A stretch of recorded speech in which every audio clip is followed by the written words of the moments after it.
14 நாட்களாக எத்தனை நாட்கள் 13 நாட்களாக அநேக காரியங்களை குறித்து நாம் பேசிக்கொண்டிருக்கிறோம்.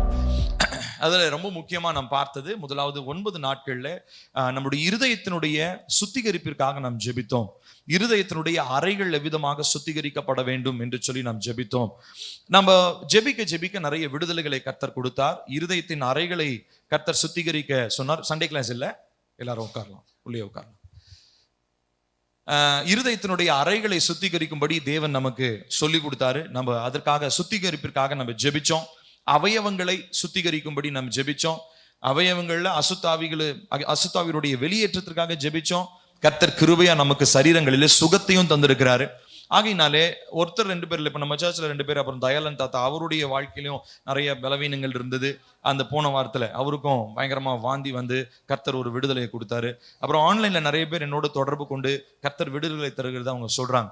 சோ என்னத்துக்காக நான் சொல்றேன் அப்படின்னா, நம்ம ஜெபத்தை எந்த அளவு முக்கியத்துவப்படுத்துறோமோ, கர்த்தருடைய வார்த்தை எந்த அளவு நம்ம மையப்படுத்துகிறோமோ, அந்த அளவுக்கு டெலிவரன்ஸ்ல நம்மளால நடக்க முடியும். ஹல்லேலூயா. யாரு ஜெபத்துல குறைவா இருக்கிறாங்களோ, யாரு வேத வாசிப்புல குறைவா இருக்கிறாங்களோ, வார்த்தை அவங்களுடைய இருதயத்தில் இருக்கிறதுல குறைவா இருக்கிறாங்களோ, அவங்க எத்தனை காலம் சர்ச்சுக்கு வந்தாலும் அவங்களுடைய வாழ்க்கையில மாற்றம் வரவே வராது. ஆகையினாலே ஜெபத்தை நம்ம அதிகமாக கர்த்தருடைய சமூகத்திலே ஜெபிப்பதற்கு நீங்க ஒப்பு கொடுங்க. இந்த மாதிரி நாட்கள் வரும்பொழுது நீங்க அட்லீஸ்ட், அதனாலதான் ஞாயிற்றுக்கிழமை, முதல்ல ஞாயிற்றுக்கிழமை நம்ம 40 டேஸ்லாம் வச்சிருக்கோம் பாத்தீங்களா. அப்ப என்ன பண்ணுவோம்னா, சர்ச் முடிஞ்சு மதியானத்துல ஒரு பிரேயர் வைப்போம். அப்ப பாவம் பரிதாபமா ஒரு 4 லேடிஸ் மட்டும் பார்த்து உட்காந்து ஜெபம் பண்ணிட்டு இருப்பாங்க. எல்லாம் கிளம்பி போயிடுவாங்க. எனக்கு என்னன்னு, ஞாயிற்றுக்கிழமை கூட யாரும் உட்காந்து ஜெபம் பண்றது கிடையாது. சோ அதனால யோசிச்சு பேசாம ஞாயிற்றுக்கிழமை ஆராதனையே என்னவா போயிடுவோம், உபவாச ஜெபம் மாற்றுவாங்க. ஏன்னா நம்ம ஆட்கள் வரவே மாட்டேன்றாங்க, கூப்பிட்டாலும் வரவே மாட்டேன்றாங்க. ஒரு நாள் லீவ் போட்டு வாங்கன்னு. சரி உங்களுடைய வேலை பலு, அது எனக்கு தெரியாது, அது உங்களுக்கும் தேவனுக்கும் உரிய ஒரு காரியம். ஆகையினாலதான் ஞாயிற்றுக்கிழமையிலேயே நம்ம என்ன பண்ணுவோம், நம்ம ஜெபிச்சு நம்ம இந்த காரியங்களை செய்வோம் அப்படின்னு சொல்லி. ஆகையினாலே தயவு செய்து, ஒருவேளை வர முடியலனாலும், நமக்கு இப்ப கர்த்தர் நல்ல ஒரு வசதியை கொடுத்துருக்கிறார். ஆன்லைன்ல இருக்குது. உங்க வீட்டுல ஒரு போன் இருந்தாலும் அந்த போன்ல நீங்க வச்சு அந்த யூடியூப்ல அந்த பிரேயர்ஸை நீங்க தயவு செஞ்சு கேளுங்க. பயங்கரமான விடுதலையை கர்த்தர் நிச்சயமாக கொடுக்க போகிறார். அந்த 9 நாட்களுக்கு பிறகு பரிசுத்த ஆவியானவர் நம்மோடு எவ்விதமாக இடைப்பட வேண்டும், பரிசுத்த ஆவியினுடைய நிறைவை நாம் பெற்றுக்கொள்வது எப்படி? ஏனென்று சொன்னால், லூக்காவிலே ஆண்டவராக இயேசு கிறிஸ்து சொல்லுகிறார், ஒரு மனிதனுடைய இருதயத்திலிருந்து அசுத்த ஆவிகள் ஒரு ஆவி வெளியே போனதுக்கு அப்புறம் அந்த இருதயம் எப்படி இருக்குங்களா, ஜோடிக்கப்பட்டு பெருக்கப்பட்டு ரொம்ப நீட்டா இருக்குமா. திரும்ப அந்த அறைகளுக்குள்ளாக நிரப்ப வேண்டிய காரியங்களினாலே நிரப்பலன்னு சொன்னா, வெளியே போன அசுத்தாவி இன்னும் அதை விட கொடிதான 7 அசுத்தாவிகளை என்ன பண்ணிட்டு வருமா, கூட்டிட்டு வந்து அந்த மனிதனுடைய இருதயத்திற்குள்ளாக தங்கி இருக்கும். அப்ப அந்த மனிதனுடைய முன்னிலைமையை காட்டிலும் அந்த மனிதனுடைய பின்னிலைமை ரொம்ப மோசமானதாக இருக்கும் அப்படின்னு சொல்லி ஆண்டவராக இயேசு கிறிஸ்து எச்சரிக்கிறார். அப்போ இந்த டெலிவரன்ஸ்க்காக நம்ம ஜெபம் பண்றது நல்லது. அதனால இந்த டெலிவரன்ஸ் 9 நாள்ல வந்தவங்க எல்லாருமே டெலிவரன்ஸ் ஆயிட்டோம் அப்படின்னு சொல்ல முடியாது. நம்ம இன்னும் ஜெபிச்சுக்கிட்டே நம்ம இருக்கணும். நேற்று இரவு கூட எனக்கு ஒரு பயங்கரமான ஒரு கனவு வந்தது. என் மனைவியினோட ஷேர் பண்ணி நான் ஜெபம் பண்ணிட்டு இருந்தேன். இப்ப என்ன அப்படின்னா, நம்ம ஒரு முழுமைக்கு, அதாவது என்ன சொல்றேன், 100% இருதயம் சுத்தங்க அப்படின்னு யாராலும் என்ன பண்ண முடியாது, சொல்ல முடியாது. அப்படி நினைச்சு பாருங்க, அன்னைக்கு நைட்டே பிசாசு கனவுல வந்து அப்படி நிப்பான். என்ன இப்போ ஒரு நாள் கூட சந்தோஷமா அப்பாடா ஜெபம் பண்ணி அப்படிலாம் பெருமூச்சே விட முடியாது. ஏன்னா நம்ம இப்ப எதுல இருக்கிறோங்க, யுத்தத்துல இருக்கிறோம். யுத்தத்துல இருக்கிறவங்க பெருமூச்சு விடுவானா? நமக்கு எப்போ வெற்றி கன்ஃபார்ம் ஆகுது, எப்போ சத்துருக்கள் எல்லாம் அழிக்கப்படுறாங்களோ அது வரைக்கும் நமக்கு பெருமூச்சு விடுறதுக்கு டைம் கிடையாது. ஆகையினாலே நாம தொடர்ந்து இந்த காரியங்களுக்காக நாம் ஜெபிக்க வேண்டியது அவசியமாக இருக்கிறது. ஆகையினாலதான் அந்த இரவு வேளையிலே அநேகருக்கு அந்த கனவின் மூலமாக தாக்கங்கள் வந்து கொண்டிருக்கிறது. அதனால தொடர்ந்து ஜெபிங்க. இன்னைக்கு ஆராதனையில கூட கர்த்தர் தீர்க்க தரிசனமாக பேசினார் இல்லைங்களா. அநேகருடைய வாழ்க்கையில தீராத பிரச்சனைகளினாலே தற்கொலை எண்ணங்கள் அநேகருடைய வாழ்க்கையில, தேவ பிள்ளைங்களுக்கு தான் சொல்றேன், தேவ பிள்ளைங்களுக்கு தற்கொலை எண்ணங்கள் வருகிறது. ஆகையினாலே கர்த்தர் இவ்விதமான காரியங்களை நமக்கு உணர்த்துறார். அதுல இருந்து வெளிவர்றதுக்கு நமக்கு விடுதலை தர கர்த்தர் போதுமானவராக இருக்கிறார். ஆகையினால இந்த ஆவியானவரை குறித்து கடந்த 4 நாட்களாக நாம் பார்த்து கொண்டிருக்கிறோம். ஒவ்வொரு நாளும் 3 தலைப்பாக நான் பேசிட்டு இருக்கேன். இன்னைக்கும் பரிசுத்த ஆவியானவரை குறித்ததான 3 காரியங்களை உங்களோடு நான் பகிர்ந்து கொள்ள போகிறேன். வெறும் ஞாயிற்றுக்கிழமை மாத்திரம் கேட்டு திரும்ப அடுத்த ஞாயிற்றுக்கிழமை வந்து கேட்க கூடாது. வார நாள்ல இருக்கிறதான அந்த செய்திகளை தயவு செஞ்சு நீங்க கேளுங்க. நிறைய நீங்க தேவனுடைய வார்த்தையை கேட்க பழகணும். அந்த இருதயம் அந்த வார்த்தை நம்முடைய இருதயத்துக்குள்ள போகணும். அது கனி கொடுக்கறதா மாறணும். ஆகையினாலே கர்த்தருடைய சமூகத்துல நம்முடைய இருதயத்தை திறந்து கொடுத்து விருப்பத்தோட வாஞ்சையோட நம்ம கேட்கணும். நிறைய நேரம் என் வாழ்க்கையில நான் செஞ்ச ஒரு தப்பு என்ன தெரியுங்களா? நான் செஞ்ச தப்ப சொல்றேன் பாருங்களேன். எங்க அப்பா நிறைய நேரம் எங்க அப்பா பேசுவாங்கல்ல, மெசேஜ் கொடுக்கும்போது எங்க அப்பா தானே பேசுறாரு அப்படின்னு நினைச்சனால தேவனுடைய வார்த்தையை நான் தவற விட்டுட்டேன். எப்போ தேவன் பேசுறாருன்ற மனப்பான்மை வருதோ அப்பதான் பலிபீடத்துல இருந்து பேசுகிற ஒரு மனிதனுடைய வார்த்தையை நீங்க காது கொடுத்து கேட்பீங்க. என்னைய அதனாலதான் நான் ஜெபம் பண்ணும்போது, ஆண்டவரே என்னை நீங்க மறைச்சிருங்க, பில்லி தெரியவே கூடாது. பில்லியை நீங்க சின்ன வயசுல இருந்து பார்த்தவங்க இங்க இருக்கிறீங்க. ஆனாலும் இங்க இருந்து வர்றது யாருடைய சத்தம்? தேவனுடைய சத்தம். பில்லி ஒரு கருவிதான். பில்லி இன்னைக்கு இருப்பாரு, நாளைக்கு இருக்க மாட்டாரு. ஏன்னா நம்ம அழிந்து போகக்கூடிய மனிதர்கள். ஆனா தேவன் ஒரு நாளும் மாறாதவர். ஹல்லேலூயா, ஆமென். ஆகையினாலே தயவு செஞ்சு அந்த ஒரு உதாசனம் நமக்குள்ள இருக்கக்கூடாது. இவங்க தானே என்ன பேசிட போறாங்க, தயவு செஞ்சு அப்படி யோசிக்காதீங்க. அப்படி யோசிச்சீங்கன்னா அது பிசாசனுடைய ஒரு தந்திரம், அது பிசாசனுடைய ஒரு தாட்டு உங்களுடைய சிந்தையில வைப்பான். ஆகையினாலே கர்த்தருடைய வார்த்தை கர்த்தருடைய பலிபீடத்திலிருந்து வருகிறது என்கிறதான ஒரு ஆயத்தத்தோட இந்த நாளில் நீங்க வசனத்தை கேளுங்க, கர்த்தர் உங்களோடு கூட பேசுவார். சரி, இந்த நாளிலும் பரிசுத்த ஆவியினுடைய 3 காரியங்களை பார்க்க போகிறோம். முதலாவது நாம் பார்க்க போகிறது நமக்கும் பரிசுத்த ஆவியானவருக்கும் இருக்கிறதான நட்புறவு. The friendship that we have with the Holy Spirit. பரிசுத்த ஆவியானவரோடு நமக்கு இருக்கும் நட்புறவு. இப்போ நல்லா கவனிக்கணும். நம்ம வாழ்க்கையில ஒரு சில காரியங்களை நம்மளால கட்டுப்படுத்த முடியாது, அதாவது சூஸ் பண்ண முடியாது, சாய்ஸ் எடுக்க முடியாது. உதாரணத்திற்கு இந்த குடும்பத்துல பிறக்கணும் அப்படின்னு சொல்லி என்னால தீர்மானம் பண்ண முடியுமா? சொல்லுங்களேன். நான் இவருக்கும் இவங்களுக்கும் மகனாக பிறப்பேன், எங்க அம்மாவுக்கும் அப்பாவுக்கும் மகனா பிறப்பேன் அப்படின்னு சொல்லி என்னால என்ன பண்ண முடியாது? தீர்மானம் பண்ண முடியாது. அதே மாதிரி நான் சேலத்துல பிறக்கணும், இல்ல தமிழ்நாட்டுல பிறக்கணும், நார்த் இந்தியால பிறக்கணும்ன்றத தீர்மானம் பண்ண முடியுமா? நிறைய பேர் சொல்லுவாங்க, இந்த ஊர்ல ரொம்ப போர் அடிச்சிச்சு, இல்ல ரொம்ப இந்த ஊர்ல பிடிக்காது நடக்குதுன்னா என்ன சொன்னாலும், இந்த ஊர்ல பிறக்க வேண்டிய ஆளே இல்லைங்க, நான் வெளிநாட்டுல பிறந்திருக்கணும். வெளிநாட்டுல பாருங்க எப்படி இருக்கு. நிறைய நேரம் நமக்கு நாமே சொல்லிக்கிறோம்.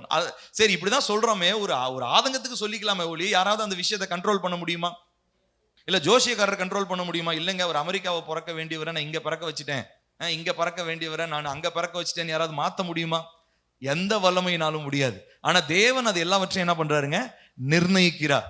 எல்லைகளை நிர்ணயிக்கிறார், உயிரை நிர்ணயிக்கிறார், ஹல்லேலூயா, ஜீவனை நிர்ணயிக்கிறார். நம்ம எந்த ஊர்ல பிறக்கணும், என்ன பேரோட பிறக்கணும், எந்த குடும்பத்துல பிறக்கணும்ன்றத முதற்கொண்டு தேவன் நமக்கு நிர்ணயிக்கிறார். சரி, இப்போ இது எதுவுமே நம்மளால மாற்ற முடியாது. ஆனா 2 விஷயத்தை நம்மளால தெரிந்தெடுக்க முடியும். ஒண்ணு, நான் திருமணம் செய்ய போறதான பெண், அதை நான் என்ன பண்ண முடியும்?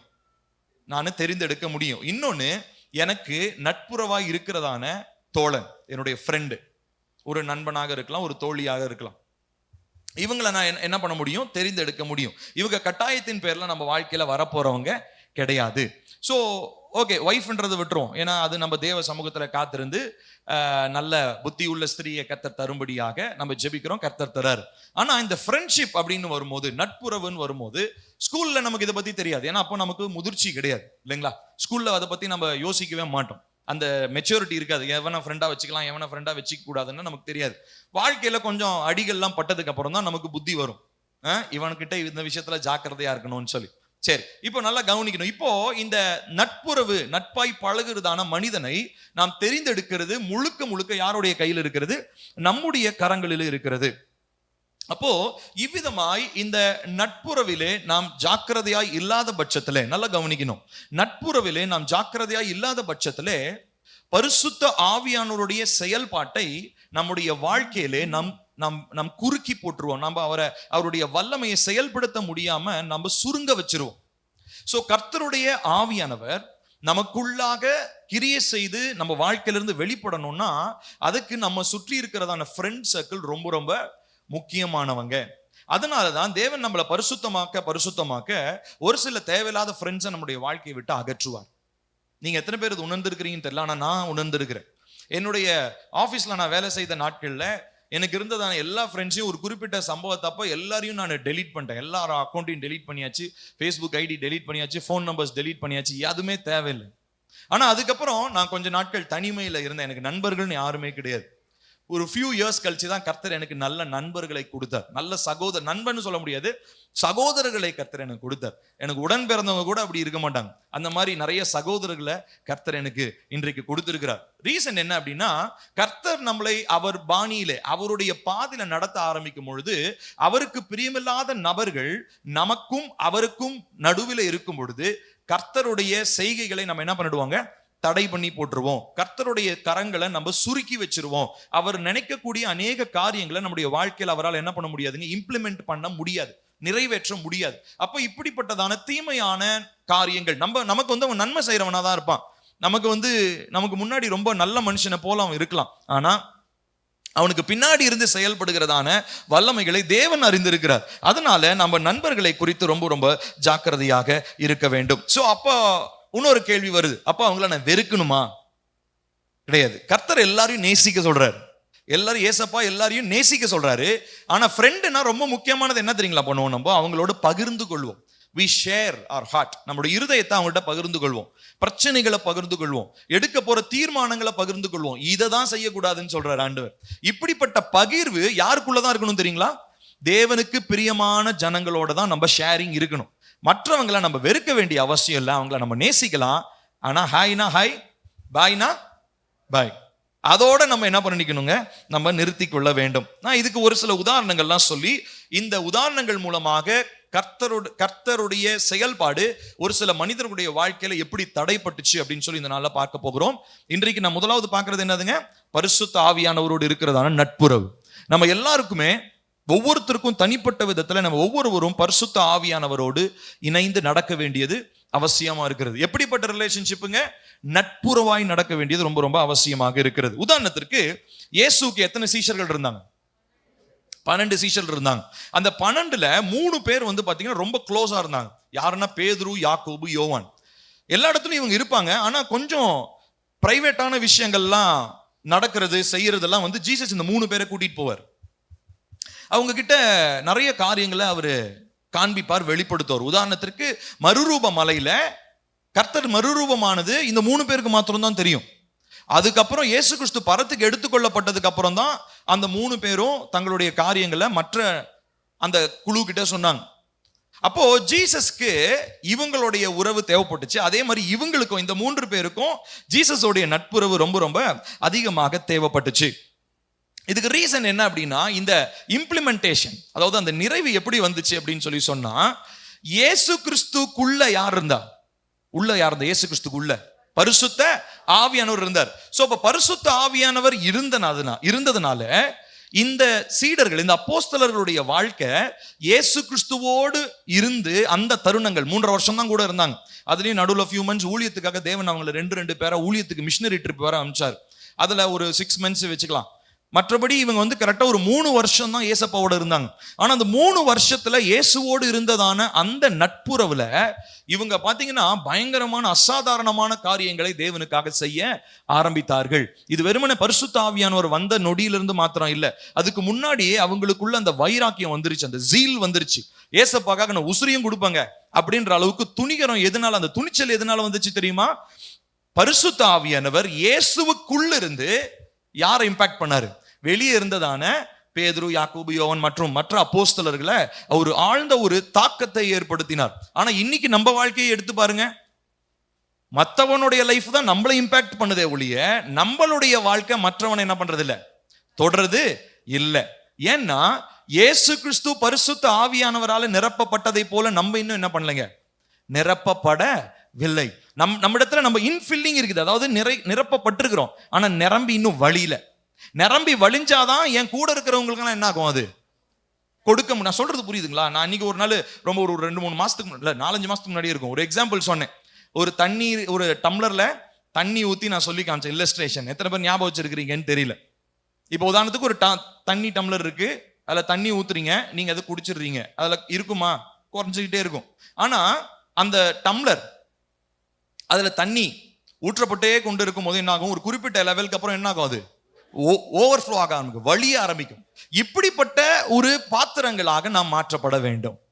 இப்படிப்பட்ட பாத்திரங்களாக நாம் மாற்றப்பட வேண்டும். அதுக்கு முன்னாடி இன்னொரு எக்ஸாம்பிளும் நான் ஒன்று கொடுத்தேன். இந்த உபவாசம் நான் ஆரம்பிக்கும் போது ஒரு எக்ஸாம்பிள் ஒன்று கொடுத்தேன். எத்தனை பேர் கவனிச்சிங்கன்னு தெரியல. டேப் தண்ணி இருக்குது, டம்ளர் இருக்குது. சரிங்களா, கவனிச்சுக்கோங்க. இப்போ டேப்பை கொண்டு வந்து டம்ளர் கிட்ட வைப்பீங்களா, இல்ல டம்ளரை கொண்டு போய் டேப் கிட்ட வைப்பீங்களா?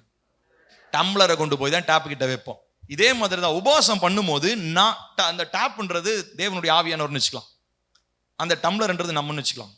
ஸோ இப்போ உபவாசம் பண்ணும்போது நம்ம இருக்கிற இடத்துக்கு தேவன் வரமாட்டார், அவர் இருக்கிற இடத்துக்கு தான் நம்மள அவரு கூட்டிட்டு. ஸோ பிரேயர் அப்படின்னாலே என்னதான் தெரியுங்களா, டேப் இருக்கிற இடத்திற்கு, அந்த சோர்ஸ், அந்த தண்ணீர் ஊற்றப்படுகிற இடத்திற்கு நம்மை கொண்டு செல்வது, நம்முடைய மாம்சத்தை ஒழித்து, நம்முடைய சுயத்தை ஒழித்து, நம்மளை ஒடுக்கி கொண்டு போய் அந்த டேப் கடியில வச்சு ஆவியானவரே நீங்க என்ன நிரப்புங்கன்னு சொல்றது தான் உண்மையான ஜெபம். அப்போ இவ்விதமா நம்ம ஜெபிக்கலன்னு சொல்லி சொன்னா நம்ம ஓவர்ஃப்ளோ, அதாவது நம்ம நிரப்பவே படலன்னு சொன்னா ஓவர்ஃப்ளோ ஆக முடியாது.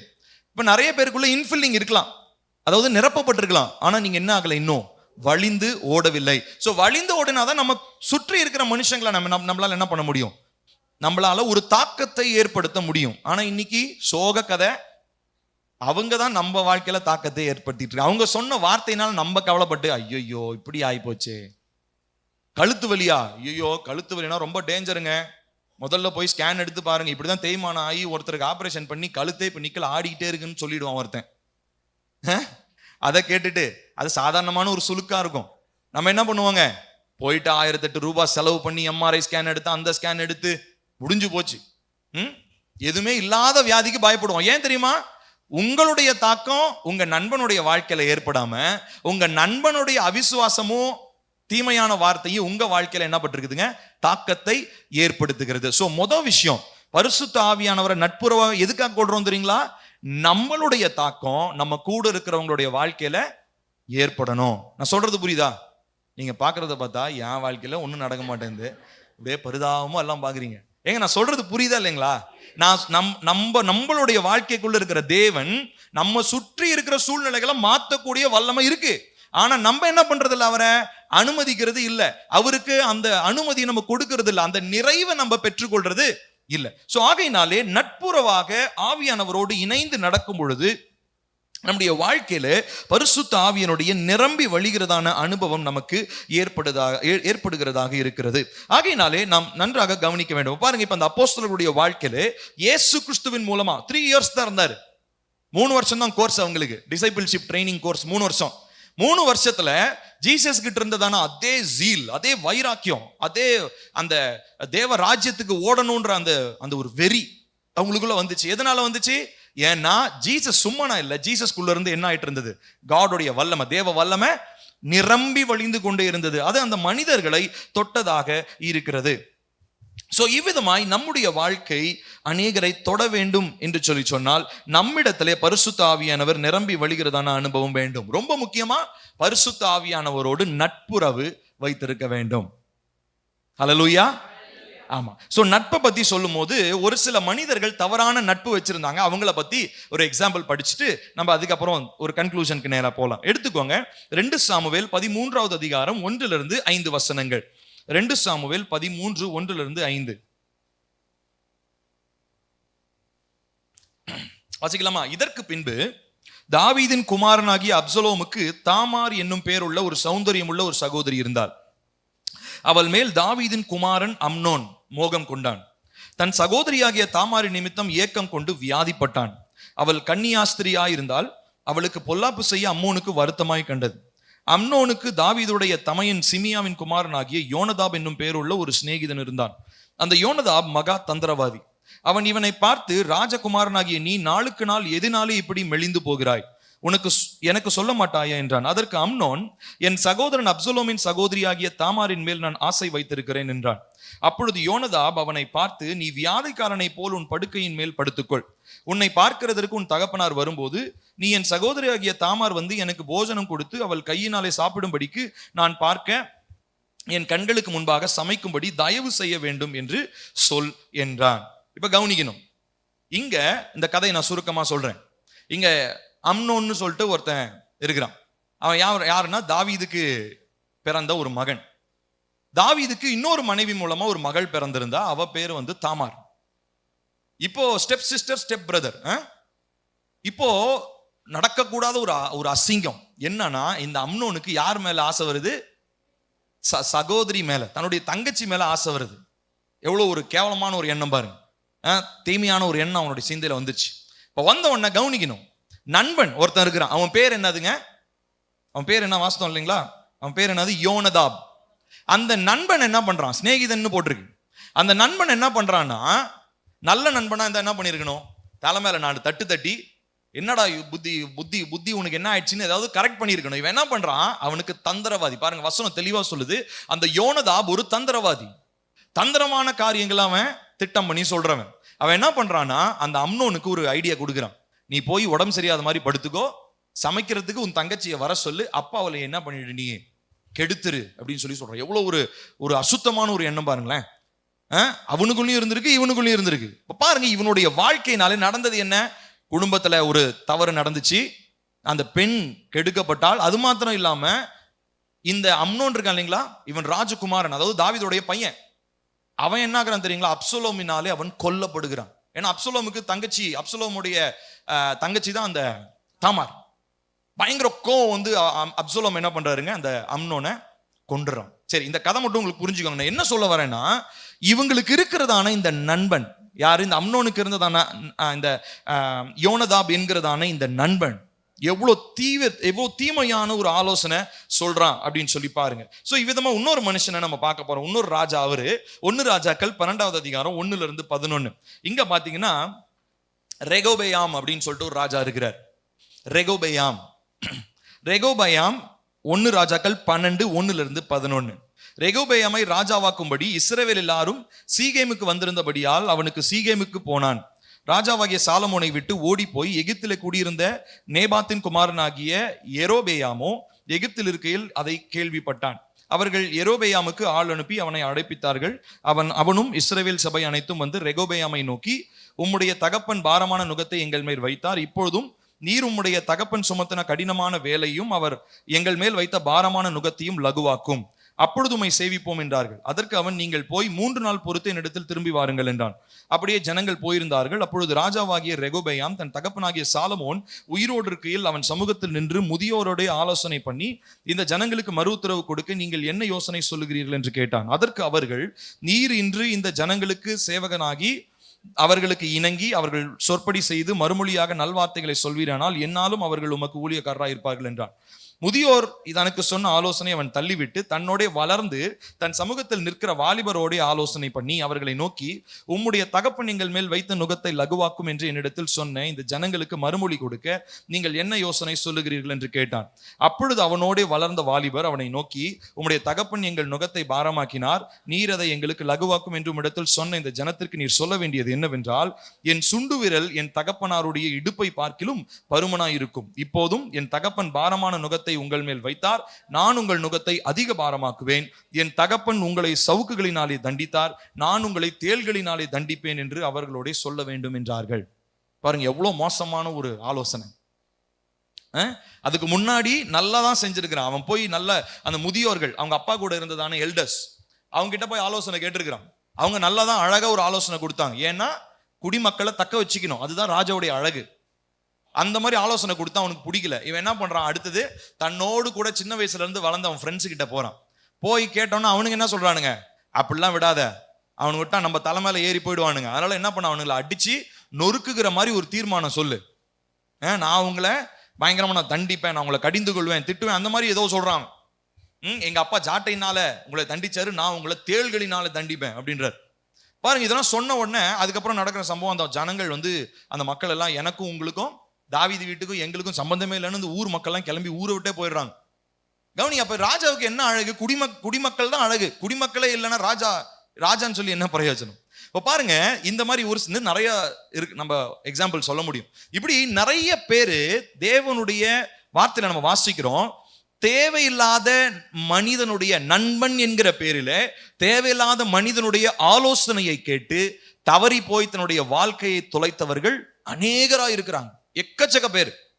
ஆனா பரிசுத்த ஆவியானவரை தங்களுக்கு நட்புறவாக்கி கொண்டதான மனிதர்களோ, அவர்கள் தங்களுடைய வாழ்க்கையில தேவன் விரும்புகிற சித்தத்தையும் செஞ்சாங்க, அதே நேரத்துல கூட இருக்கிற மனிதனையும் கர்த்தருக்காக ஆதாயப்படுத்த முடிஞ்சது.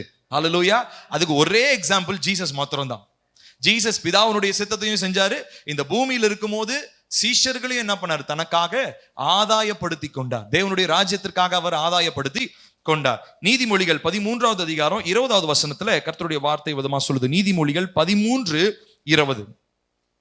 நீதிமொழிகள் 13:20. ஞானிகளோட சஞ்சரிக்கிறவன் ஞானம் அடைவான், மூடருக்கு தோழனோ நாசம் அடைவான். திரும்ப வாசிப்போம். ஞானிகளோட சஞ்சரிக்கிறவன் ஞானம் அடைவான், மூடருக்கு தோழனோ நாசம் அடைவான். உங்களுக்கு உங்க ஃப்ரெண்டு யாருன்னே தெரியாது. அவன் புத்திசாலியா இல்ல முட்டாளான்னு உங்களுக்கு தெரியுமா? தெரியாது. அவன் உங்ககிட்ட ஒரு வேஷம் தான் போடுறான். நண்பன் என்கிற பேர்ல ஒரு மாஸ்க் மாட்டிக்கிட்டு தான் வரான்.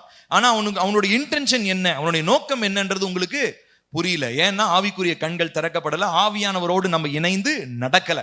அப்போ ஆவியானவரோடு இணைந்து நடக்கல, ஆவியானுடைய நட்பை நமக்கு சொந்தமாக்கி கொள்ளலன்னு சொன்னா நம்மளுடைய நட்புறவு ஞானிகளோடு இருக்காது, மூடர்களோடு இருக்கும், முட்டாள்களோடு இருக்கும். முட்டாளோட சேர்ந்தா என்ன வசனம் சொல்லுது? நாசமா தான் போகணும். சோ நம்ம ரொம்ப ரொம்ப ஜாக்கிரதையா இருக்கணும். நம்முடைய நண்பர்கள், கர்த்தர் ஒருவேளை இந்த நாட்கள்ல கர்த்தர் உங்களுக்கு நல்ல நண்பர்களை கொடுத்துருக்கலாம். ஆனா நண்பர்களிடத்துல எல்லாத்தையும் ஷேர் பண்றது என்ன பண்ணுங்க? முதல்ல நிறுத்துங்க. எனக்கு தெரிஞ்ச நிறைய பேருடைய வாழ்க்கை, இந்த பொண்ணு பார்க்குற டைம், மாப்பிள்ளை பார்க்குற டைம் போயிட்டு எங்க வீட்டுல பொண்ணு பார்க்க வந்தாங்க, மாப்பிள்ளை பார்க்க வந்தாங்கன்னு சொல்றாங்க பாத்தீங்களா? அப்ப அவங்க சொல்ற எதிர்பார்ப்பை கேட்டு தேவன் கொடுத்ததான நல்ல மணமகனையும் மணமகனையும் இழந்ததான வாலிப பிள்ளைங்க நிறைய பேர் இருக்காங்க. ஏன் தெரியுமா? பொண்ணு பார்த்தது, மாப்பிள்ளை பார்த்த விஷயத்த தேவனுக்கு பிரியமில்லாத ஒரு ஃப்ரெண்டுன்ற பேரை வச்சிருக்கிறவங்க ஒருத்தன் போய் சொல்றது. அவன் என்ன சொல்லுவான்? 20,000 சம்பளமா? இந்த காலத்துல எப்படி 20,000 சம்பளத்தை வச்சு கல்யாணம் பண்ணுவேன்? 50,000 ரூபாய் சம்பளம் இருக்கிற மாப்பிள்ளை என்ன பண்ணு பாரு, இல்ல 1 லட்சம் ரூபாய் சம்பாதிக்கிற மாப்பிள்ளைய பாரு. இப்படி பாருங்களேன். இதுதான் நம்ம செய்யற பயங்கரமான ஒரு முட்டாள்தனம். அதுதான். தயவு செய்து தேவனுக்கு பிரியமான தேவ பிள்ளைகளை நல்லா கவனிக்கணும். நம்மளுடைய வாழ்க்கையில நமக்கு கர்த்தர் வைத்திருக்கிற எந்த ஒரு பிளானையும் உங்க நண்பனிடத்துல சொல்லக்கூடாது. மெயினா தேவனை அறியாத மனிதனிடத்துல சொல்லவே கூடாது. டாப் சீக்ரெட் அது. யார்கிட்ட தான் நீங்க பகிர்ந்து கொள்ளணும்? உங்களுக்காக ஜெபிக்கிற சகோதரர்களை கர்த்தர் கொடுத்திருக்கிறார். உங்களுக்காக ஜெபிக்கிற சபையை கர்த்தர் கொடுத்திருக்கிறார். அது காசிப் பண்றதுக்காக, புறங்கூறிட்டு இருக்கிறதுக்காக கிடையாது, ஜெபிக்கிறதுக்காக. அல்லேலூயா. அப்ப ஆகையினாலே ஜெபிக்கிறவர்களோடு நீங்க இந்த ரிலேஷன்ஷிப்பை வச்சுக்கோங்க. கர்த்தர் நிச்சயமா ஒரு பெரிய காரியங்களை நம்மளுடைய வாழ்க்கையில செய்வார். ஆமோஸ் 3:3 வாசிக்க வேண்டாம், ஸ்கிரீன்ல மட்டும் போடுவாங்க. ஆமோஸ் 3:3. 2 பேர் ஒருமனப்பட்டிருந்தால் ஒழிய ஒருமித்து நடந்து போக முடியுமோ? ஆமோஸ் 3:3. 2 பேர் ஒருமனப்பட்டிருந்தால் ஒழிய. சோ அந்த ஒரு மனம்ன்றது பரிசுத்த ஆவியானவர் இருந்தால் மாத்திரமே இருக்க முடியும். சோ இந்த நாளிலே பரிசுத்த ஆவியானவரோடு ஏசப்பா எனக்கு மற்ற எல்லா ஃப்ரெண்ட்ஷிப்பையும் நான் இன்னைக்கு என்ன பண்றேன்? தேவையில்லாத எல்லா நண்பன்ற பேர்ல என் கூட இருக்கிறவங்களை என்ன பண்ண போறேன்? ஏன்னா நம்ம நிறைய பேர் பார்த்தீங்கன்னா ரொம்ப எமோஷனலா ஆட்களுங்க. வெளியில தான் ரொம்ப அப்படி பயங்கர ரஃபா இருப்போம். நிறைய பேர் எமோஷனலா இருப்போம். அதனால நம்ம என்ன யோசிப்போம்னா, இந்த ஃப்ரெண்டு கிட்ட திடீர்னு நான் பேசுறதை நிறுத்திட்டேன்னா அவன் என்ன என்னைய பத்தி நினைப்பான்? ஸ்கூல்ல இருந்து நாங்க எல்கேஜில இருந்து ஒன்னா படிக்கிறோங்க, அவனை திடீர்னு கட் பண்ணிட்டேன்னா என்னங்க நினைப்பான்? சரிங்களா? இப்படிதான் நம்முடைய ஆசீர்வாதத்தை நாம் தொலைத்து போடுகிறோம். உண்மையாலுமே நான் சொல்றேன், எனக்கு ஸ்கூல்ல இருந்து படிச்சவங்க இது வரைக்கும், அது உலகத்தாருக்கு அது பெருமையா இருக்கலாங்க, நான் எல்கேஜில இருந்து ஒன்னா இருக்கிறோங்க, இப்ப 40 வயசு ஆகுதுங்க, நாங்க ஒன்னா இருக்கிறோம். சரி, ஒன்னா இருந்து என்ன சாதிச்சீங்க? தீமைக்கு உடன் போனவன் நண்பன் எப்படி சொல்ல முடியும்? தீமைக்கு உடன் போனவன் எப்படி நண்பன் சொல்ல முடியும்? இப்போ நல்லா கவனிக்கணும் பிரியமானவர்களே. நம்முடைய வாழ்க்கையில இந்த மாதிரி ஒருவேளை சைல்ட்ஹுட்ல இருந்து உங்களுக்கு ஃப்ரெண்ட்ஸ் இருப்பாங்க, அவங்க கிட்ட நீங்க உங்களுடைய காரியங்களை பகிர்ந்திருப்பீங்கன்னு சொல்லி சொன்னா, இந்த நாள் ஒரு தீர்மானம் எடுங்க. பரிசுத்த ஆவியானவரே, நீர்தான் என்னுடைய தோழன், நான் உம்மோடு நட்புறவா இருக்க வேண்டும். நான் உங்களோட தான் சீக்ரெட் பேச போறேன். உங்க சீக்ரெட்டை, உங்க பிளானை நீங்க என்கிட்ட வெளிப்படுத்த போறீங்கன்னு சொல்லி இந்த நாள்ல நாம் ஜெபிக்க வேண்டியது அவசியமா இருக்கு. நம்ம யாரும் எழுந்து நின்று ஜெபிச்சுட்டு திரும்ப உட்கார போறோம். எழுந்து நின்று ஜெபம் முடியுதுன்னு நினைச்சிடாதீங்க. ஜெபிச்சுட்டு நம்ம திரும்ப உட்கார போறோம். திரும்ப எல்லாரும் இப்ப நம்ம ஒரு தீர்மானத்தோடு இந்த ஜெபத்தை நம்ம பண்ண போறோம். சொல்லாமா? பரலோக தேவனே, நான் ஞானமாய் என் நண்பர்களை தெரிந்தெடுக்க எனக்கு வேண்டிய பலனையும் கிருபையையும் இயேசுவின் நாமத்தில் தாரும். கேளுங்க, எல்லாரும் வாயை திறந்து கேட்கலாமா? கர்த்தாவை, எங்களுடைய வாழ்க்கையில நாங்கள் ஞானமாய் நாங்கள் நண்பர்களை தெரிந்தெடுக்கணும்ப்பா. ஞானமான நண்பர்கள் நீங்க கொடுக்கிறதான நண்பர்கள் எங்களுக்கு வேண்டும். தேவையில்லாத ஆலோசனை சொல்லுகிறவர்கள், இந்த அம்னோனுக்கு யோனதாபை போல, இந்த இந்த இந்த யெரொபெயாமுக்கு இருந்ததான அந்த ரெகொபெயாமுக்கு இருந்ததான நண்பர்களை போல இருக்கிற நண்பர்கள் எங்களுக்கு வேண்டாம் அப்பா. அப்பா, தீமையான மனிதர்கள் எங்களுடைய வாழ்க்கையில வேண்டாம். தேவையில்லாத நேரங்களிலே போய் அப்பா நீங்க கொடுக்கிறதான திட்டங்கள் அந்த மனிதனிடத்துல பேசி அப்பா அது பிசாசுனுடைய கண்காணிக்கிற வல்லமைகளா இருக்குன்னு சொல்லி எங்களுக்கு தெரியாம அநேக தரம் எங்களுடைய திட்டத்தை நாங்க பிசாசுக்கு எக்ஸ்போஸ் பண்ணிட்டோம் ஆண்டவரே. ஆகையினால் இப்பொழுது நாங்கள் கேட்கிறோம், கர்த்தர் ஞானமா என்னுடைய நண்பர்களை தெரிந்தெடுக்க வேண்டியதான பலனியும் கிருபையும் எனக்கு இயேசுவின் நாமத்தில் எனக்கு தாங்கப்பா. கேளுங்க, எல்லாரும் வாயை திறந்து கேட்கலாமா? முக்கியமா வாலிப பிள்ளைங்க ஜெபம் பண்ணுங்க, ஸ்கூலுக்கு போறவங்க, காலேஜ் படிக்கிறவங்க, வேலை செய்யறவங்க ஜெபம் பண்ணுங்க. ஆண்டவரே, தேவனுக்கு பிரியமில்லாத நண்பர்கள் என்னுடைய எல்லைக்குள்ள இருக்க கூடாது. பரிசுத்த ஆவியானவரே, உம்மோடு நான் நட்புறவாய் இருப்பதற்கு எனக்கு பலன் தாங்கப்பா என்று சொல்லி அடுத்ததாக சொல்லுவோம். பரிசுத்த தேவனே, பரிசுத்த ஆவியானவரோடு என்னை நடக்க உற்சாகப்படுத்தும் நண்பர்களை என் வாழ்க்கையில் நீர் கொண்டு வர வேண்டும் என்று இயேசுவின் நாமத்தில் ஜெபிக்கிறேன். சொல்லுங்க, ஆஸ்க் ஃபார் நியூ ஃப்ரெண்ட்ஸ். புதிய நண்பர்களை கேளுங்க. கர்த்தாவே, உங்க பாதையில என்ன நடக்க வைக்கிற நல்ல நண்பர்கள் எனக்கு வேண்டும்ப்பா. பரிசுத்த பாதையில என்னை இழுத்துட்டு போறதான நண்பர்கள் எனக்கு வேண்டும்ப்பா. பரிசுத்த காரியங்களை எனக்கு கற்றுக் கொடுக்கிற நண்பர்கள் எனக்கு வேண்டும் ஆண்டவரே. தேவையில்லாத நட்புறவுகளை இப்பொழுது இயேசுவின் நாமத்தினாலே நாங்கள் வெட்டி போடுகிறோம். தீர்மானம் பண்ணுங்க. ஒருவேளை அந்த கான்டாக்ட் உங்களுடைய போன்லயோ உங்களுடைய சோசியல் மீடியாலயோ இருந்ததுன்னா அதை டெலீட் பண்றதுக்கு இப்போ ஒரு தீர்மானம் பண்ணுங்க. இந்த ஆராதனை முடிஞ்ச உடனே அது உடனே செய்யுங்க. கர்த்தர் ஒரு சிலருக்கு அந்த நட்பை உணர்த்துவார், அந்த பெயரை சொல்லுவார். இந்த மனிதனோடு பேசாதன்னு சொல்லுவார். அந்த மனிதனுடைய போன் காலை நீங்க எடுக்க கூடாது, அதை டெலீட் பண்ணுங்க. கர்த்தர் அதை சொல்லும் போது அது நன்மையாக தான் இருக்கும். ஆகையினால நீங்க அதை பிளாக் பண்ணி போடுங்க உங்களுடைய சோசியல் மீடியால. நீங்க யாரா இருந்தாலும் சரி, தேவனுக்கு பிரியமில்லாத மனிதர்கள் உங்கள் எல்லையில இருக்கும் பொழுது கர்த்தருடைய ஆசீர்வாதம் தடைபட்டு போகும். உங்களுடைய எல்லைகளிலே ஆசீர்வாதம் தங்குவது இல்லை. நீங்கள் எவ்வளவு உழைத்தாலும் அது உங்களுக்கு பிரயோஜனமா இருக்க போவது இல்லை. ஆகையினால இப்பொழுது சொல்லுங்க, கர்த்தாவே, உம்மோடு கூட என்னை நடக்க உற்சாகப்படுத்துகிறதான நல்ல சகோதரர்கள் எனக்கு தாங்க, நல்ல சகோதரிகளை எனக்கு தாங்க. எங்க சபையில எனக்கு ஆண்டவரே எனக்காக ஜெபிக்கிற நல்ல சகோதரர்களை தந்திருக்கிறீங்களே. ஆனா இதை விட்டுட்டு உலகத்துல எத்தனையோ தேவையில்லாத நண்பர்களை பணத்துக்காகவும் அந்தஸ்துக்காகவும் பதவிக்காகவும் பார்த்து நண்பனை வைத்து நான் பழகின நாட்கள் இருந்ததுக்கு அப்பா. ஆனா இன்னைக்கு அதெல்லாம் வேண்டாம் அப்பா. அப்பா, நான் அந்தஸ்தை பார்த்தோ பதவியை பார்த்தோ அதிகாரத்தை பார்த்தோ நான் நண்பனை வைத்துக் கொள்ள போவது இல்லை. அவன் தேவனால் அனுப்பப்பட்டவனா, என்னை பரிசுத்த பாதையில நடத்துகிறவனா என்று சொல்லி ஆராய்ந்து பார்த்து என்னுடைய நண்பனை நான் தெரிந்தெடுக்க எனக்கு உதவி செய்யுங்கப்பா. அடுத்ததாக சொல்லுவோம், பிதாவே, என்னை பரிசுத்த ஆவியானவரோடு இணைந்து நடக்க செய்யும் நண்பன் என்ற பெயரில் இருக்கும் நபர்களை இயேசுவின் நாமத்தில் என்னுடைய வாழ்க்கையை விட்டு வெளியேற்றுவீராக. ஆமென்.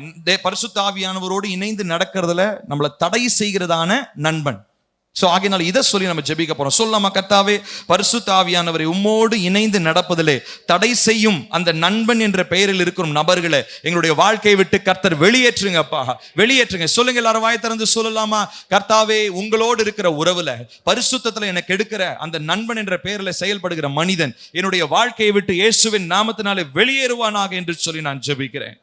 அடுத்ததாக சொல்லுவோம், தேவனே, உம்மை நான் இன்னும் அறிந்து கொள்வதிலும் பரிசுத்த ஆவியானவரின் சத்தத்தை கேட்பதிலும் என்னை உற்சாகப்படுத்தும் நல்ல நண்பர்களை எனக்கு இயேசுவின் நாமத்தில் ஏற்படுத்தி தருவீராக. தேவன் என்னை எங்கே நடத்த வேண்டும் என்று விரும்புகிறாரோ அங்கே என்னை அழைத்து செல்லுகிற நல்ல உறவுகளை எனக்கு ஏற்படுத்தி தர வேண்டும். ஆமென். கேட்கலாமா? சொல்லுங்க, கர்த்தாவே, அப்பா, உங்க பாதையில நடக்க வைக்கிற உற்சாகப்படுத்துகிற நண்பர்கள் எனக்கு வேண்டும் ஆண்டவரே. அப்பா, உங்களுடைய சித்தத்தை செய்யறதுக்கு என்னை உற்சாகப்படுத்துகிற நல்ல உறவுகளை கர்த்தர் தாங்கப்பா. நீங்க என்னை எங்க நடக்க விரும்புகிறீங்களோ அந்த பாதையில என்னை அழைத்து செல்லுகிற நல்ல மனிதர்களை எனக்கு தாங்க, நல்ல சகோதரர்கள் எனக்கு தாங்க, நல்ல சகோதரிகளை தாங்க. அப்பா, என்னுடைய வாழ்க்கையில அப்பா தேவ சித்தத்தை விட்டு என்னை திசை திருப்புகிற மனிதர்கள் இயேசுவின் நாமத்தில் என்னுடைய வாழ்க்கையை விட்டு வெளியேறுவார்களாக என்று சொல்லி நான் ஜெபிக்கிறேன். இயேசுவின் நாமத்தில் ஜெபிக்கிறேன் பிதாவே, ஆமென். உட்காருவோம்.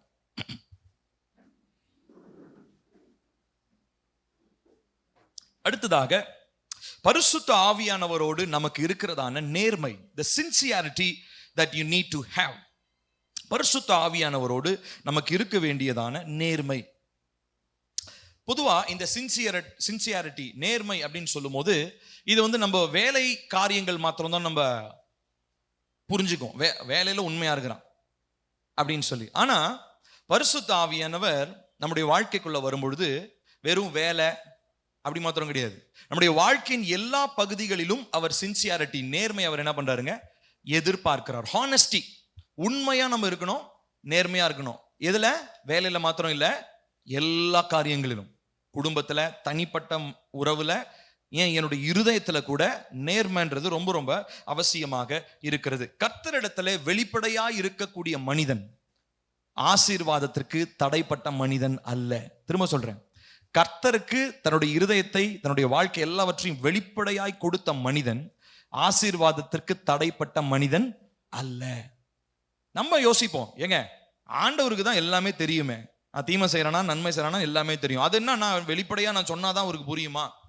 நிறைய பேர் இப்படி குதர்க்கமா கேள்வி கேட்பாங்க. ஏன்னா எனக்கே அந்த மாதிரி அந்த மாதிரி எண்ணங்கள் தோன்றி இருக்கு. ஏன் ஆண்டவரே நான் வாயை திறந்துதான் நான் உங்ககிட்ட சொல்லணுமா? என் வாயை, தேவனுடைய வார்த்தை சொல்லுது, நம்முடைய வாயில் சொல் பிறவாததற்கு முன்னமே தேவன் என்ன பண்ணியிருக்காரா, அதை அறிந்து வைத்திருக்கிறார்னு சொல்லுது. அப்ப நான் ஏன் இதை சொல்லணுமா? ஹானஸ்டா இருக்கிறதுக்கு வாயை திறந்து அறிக்கப்படணுமா? கண்டிப்பா நம்ம அறிக்கப்படணும்.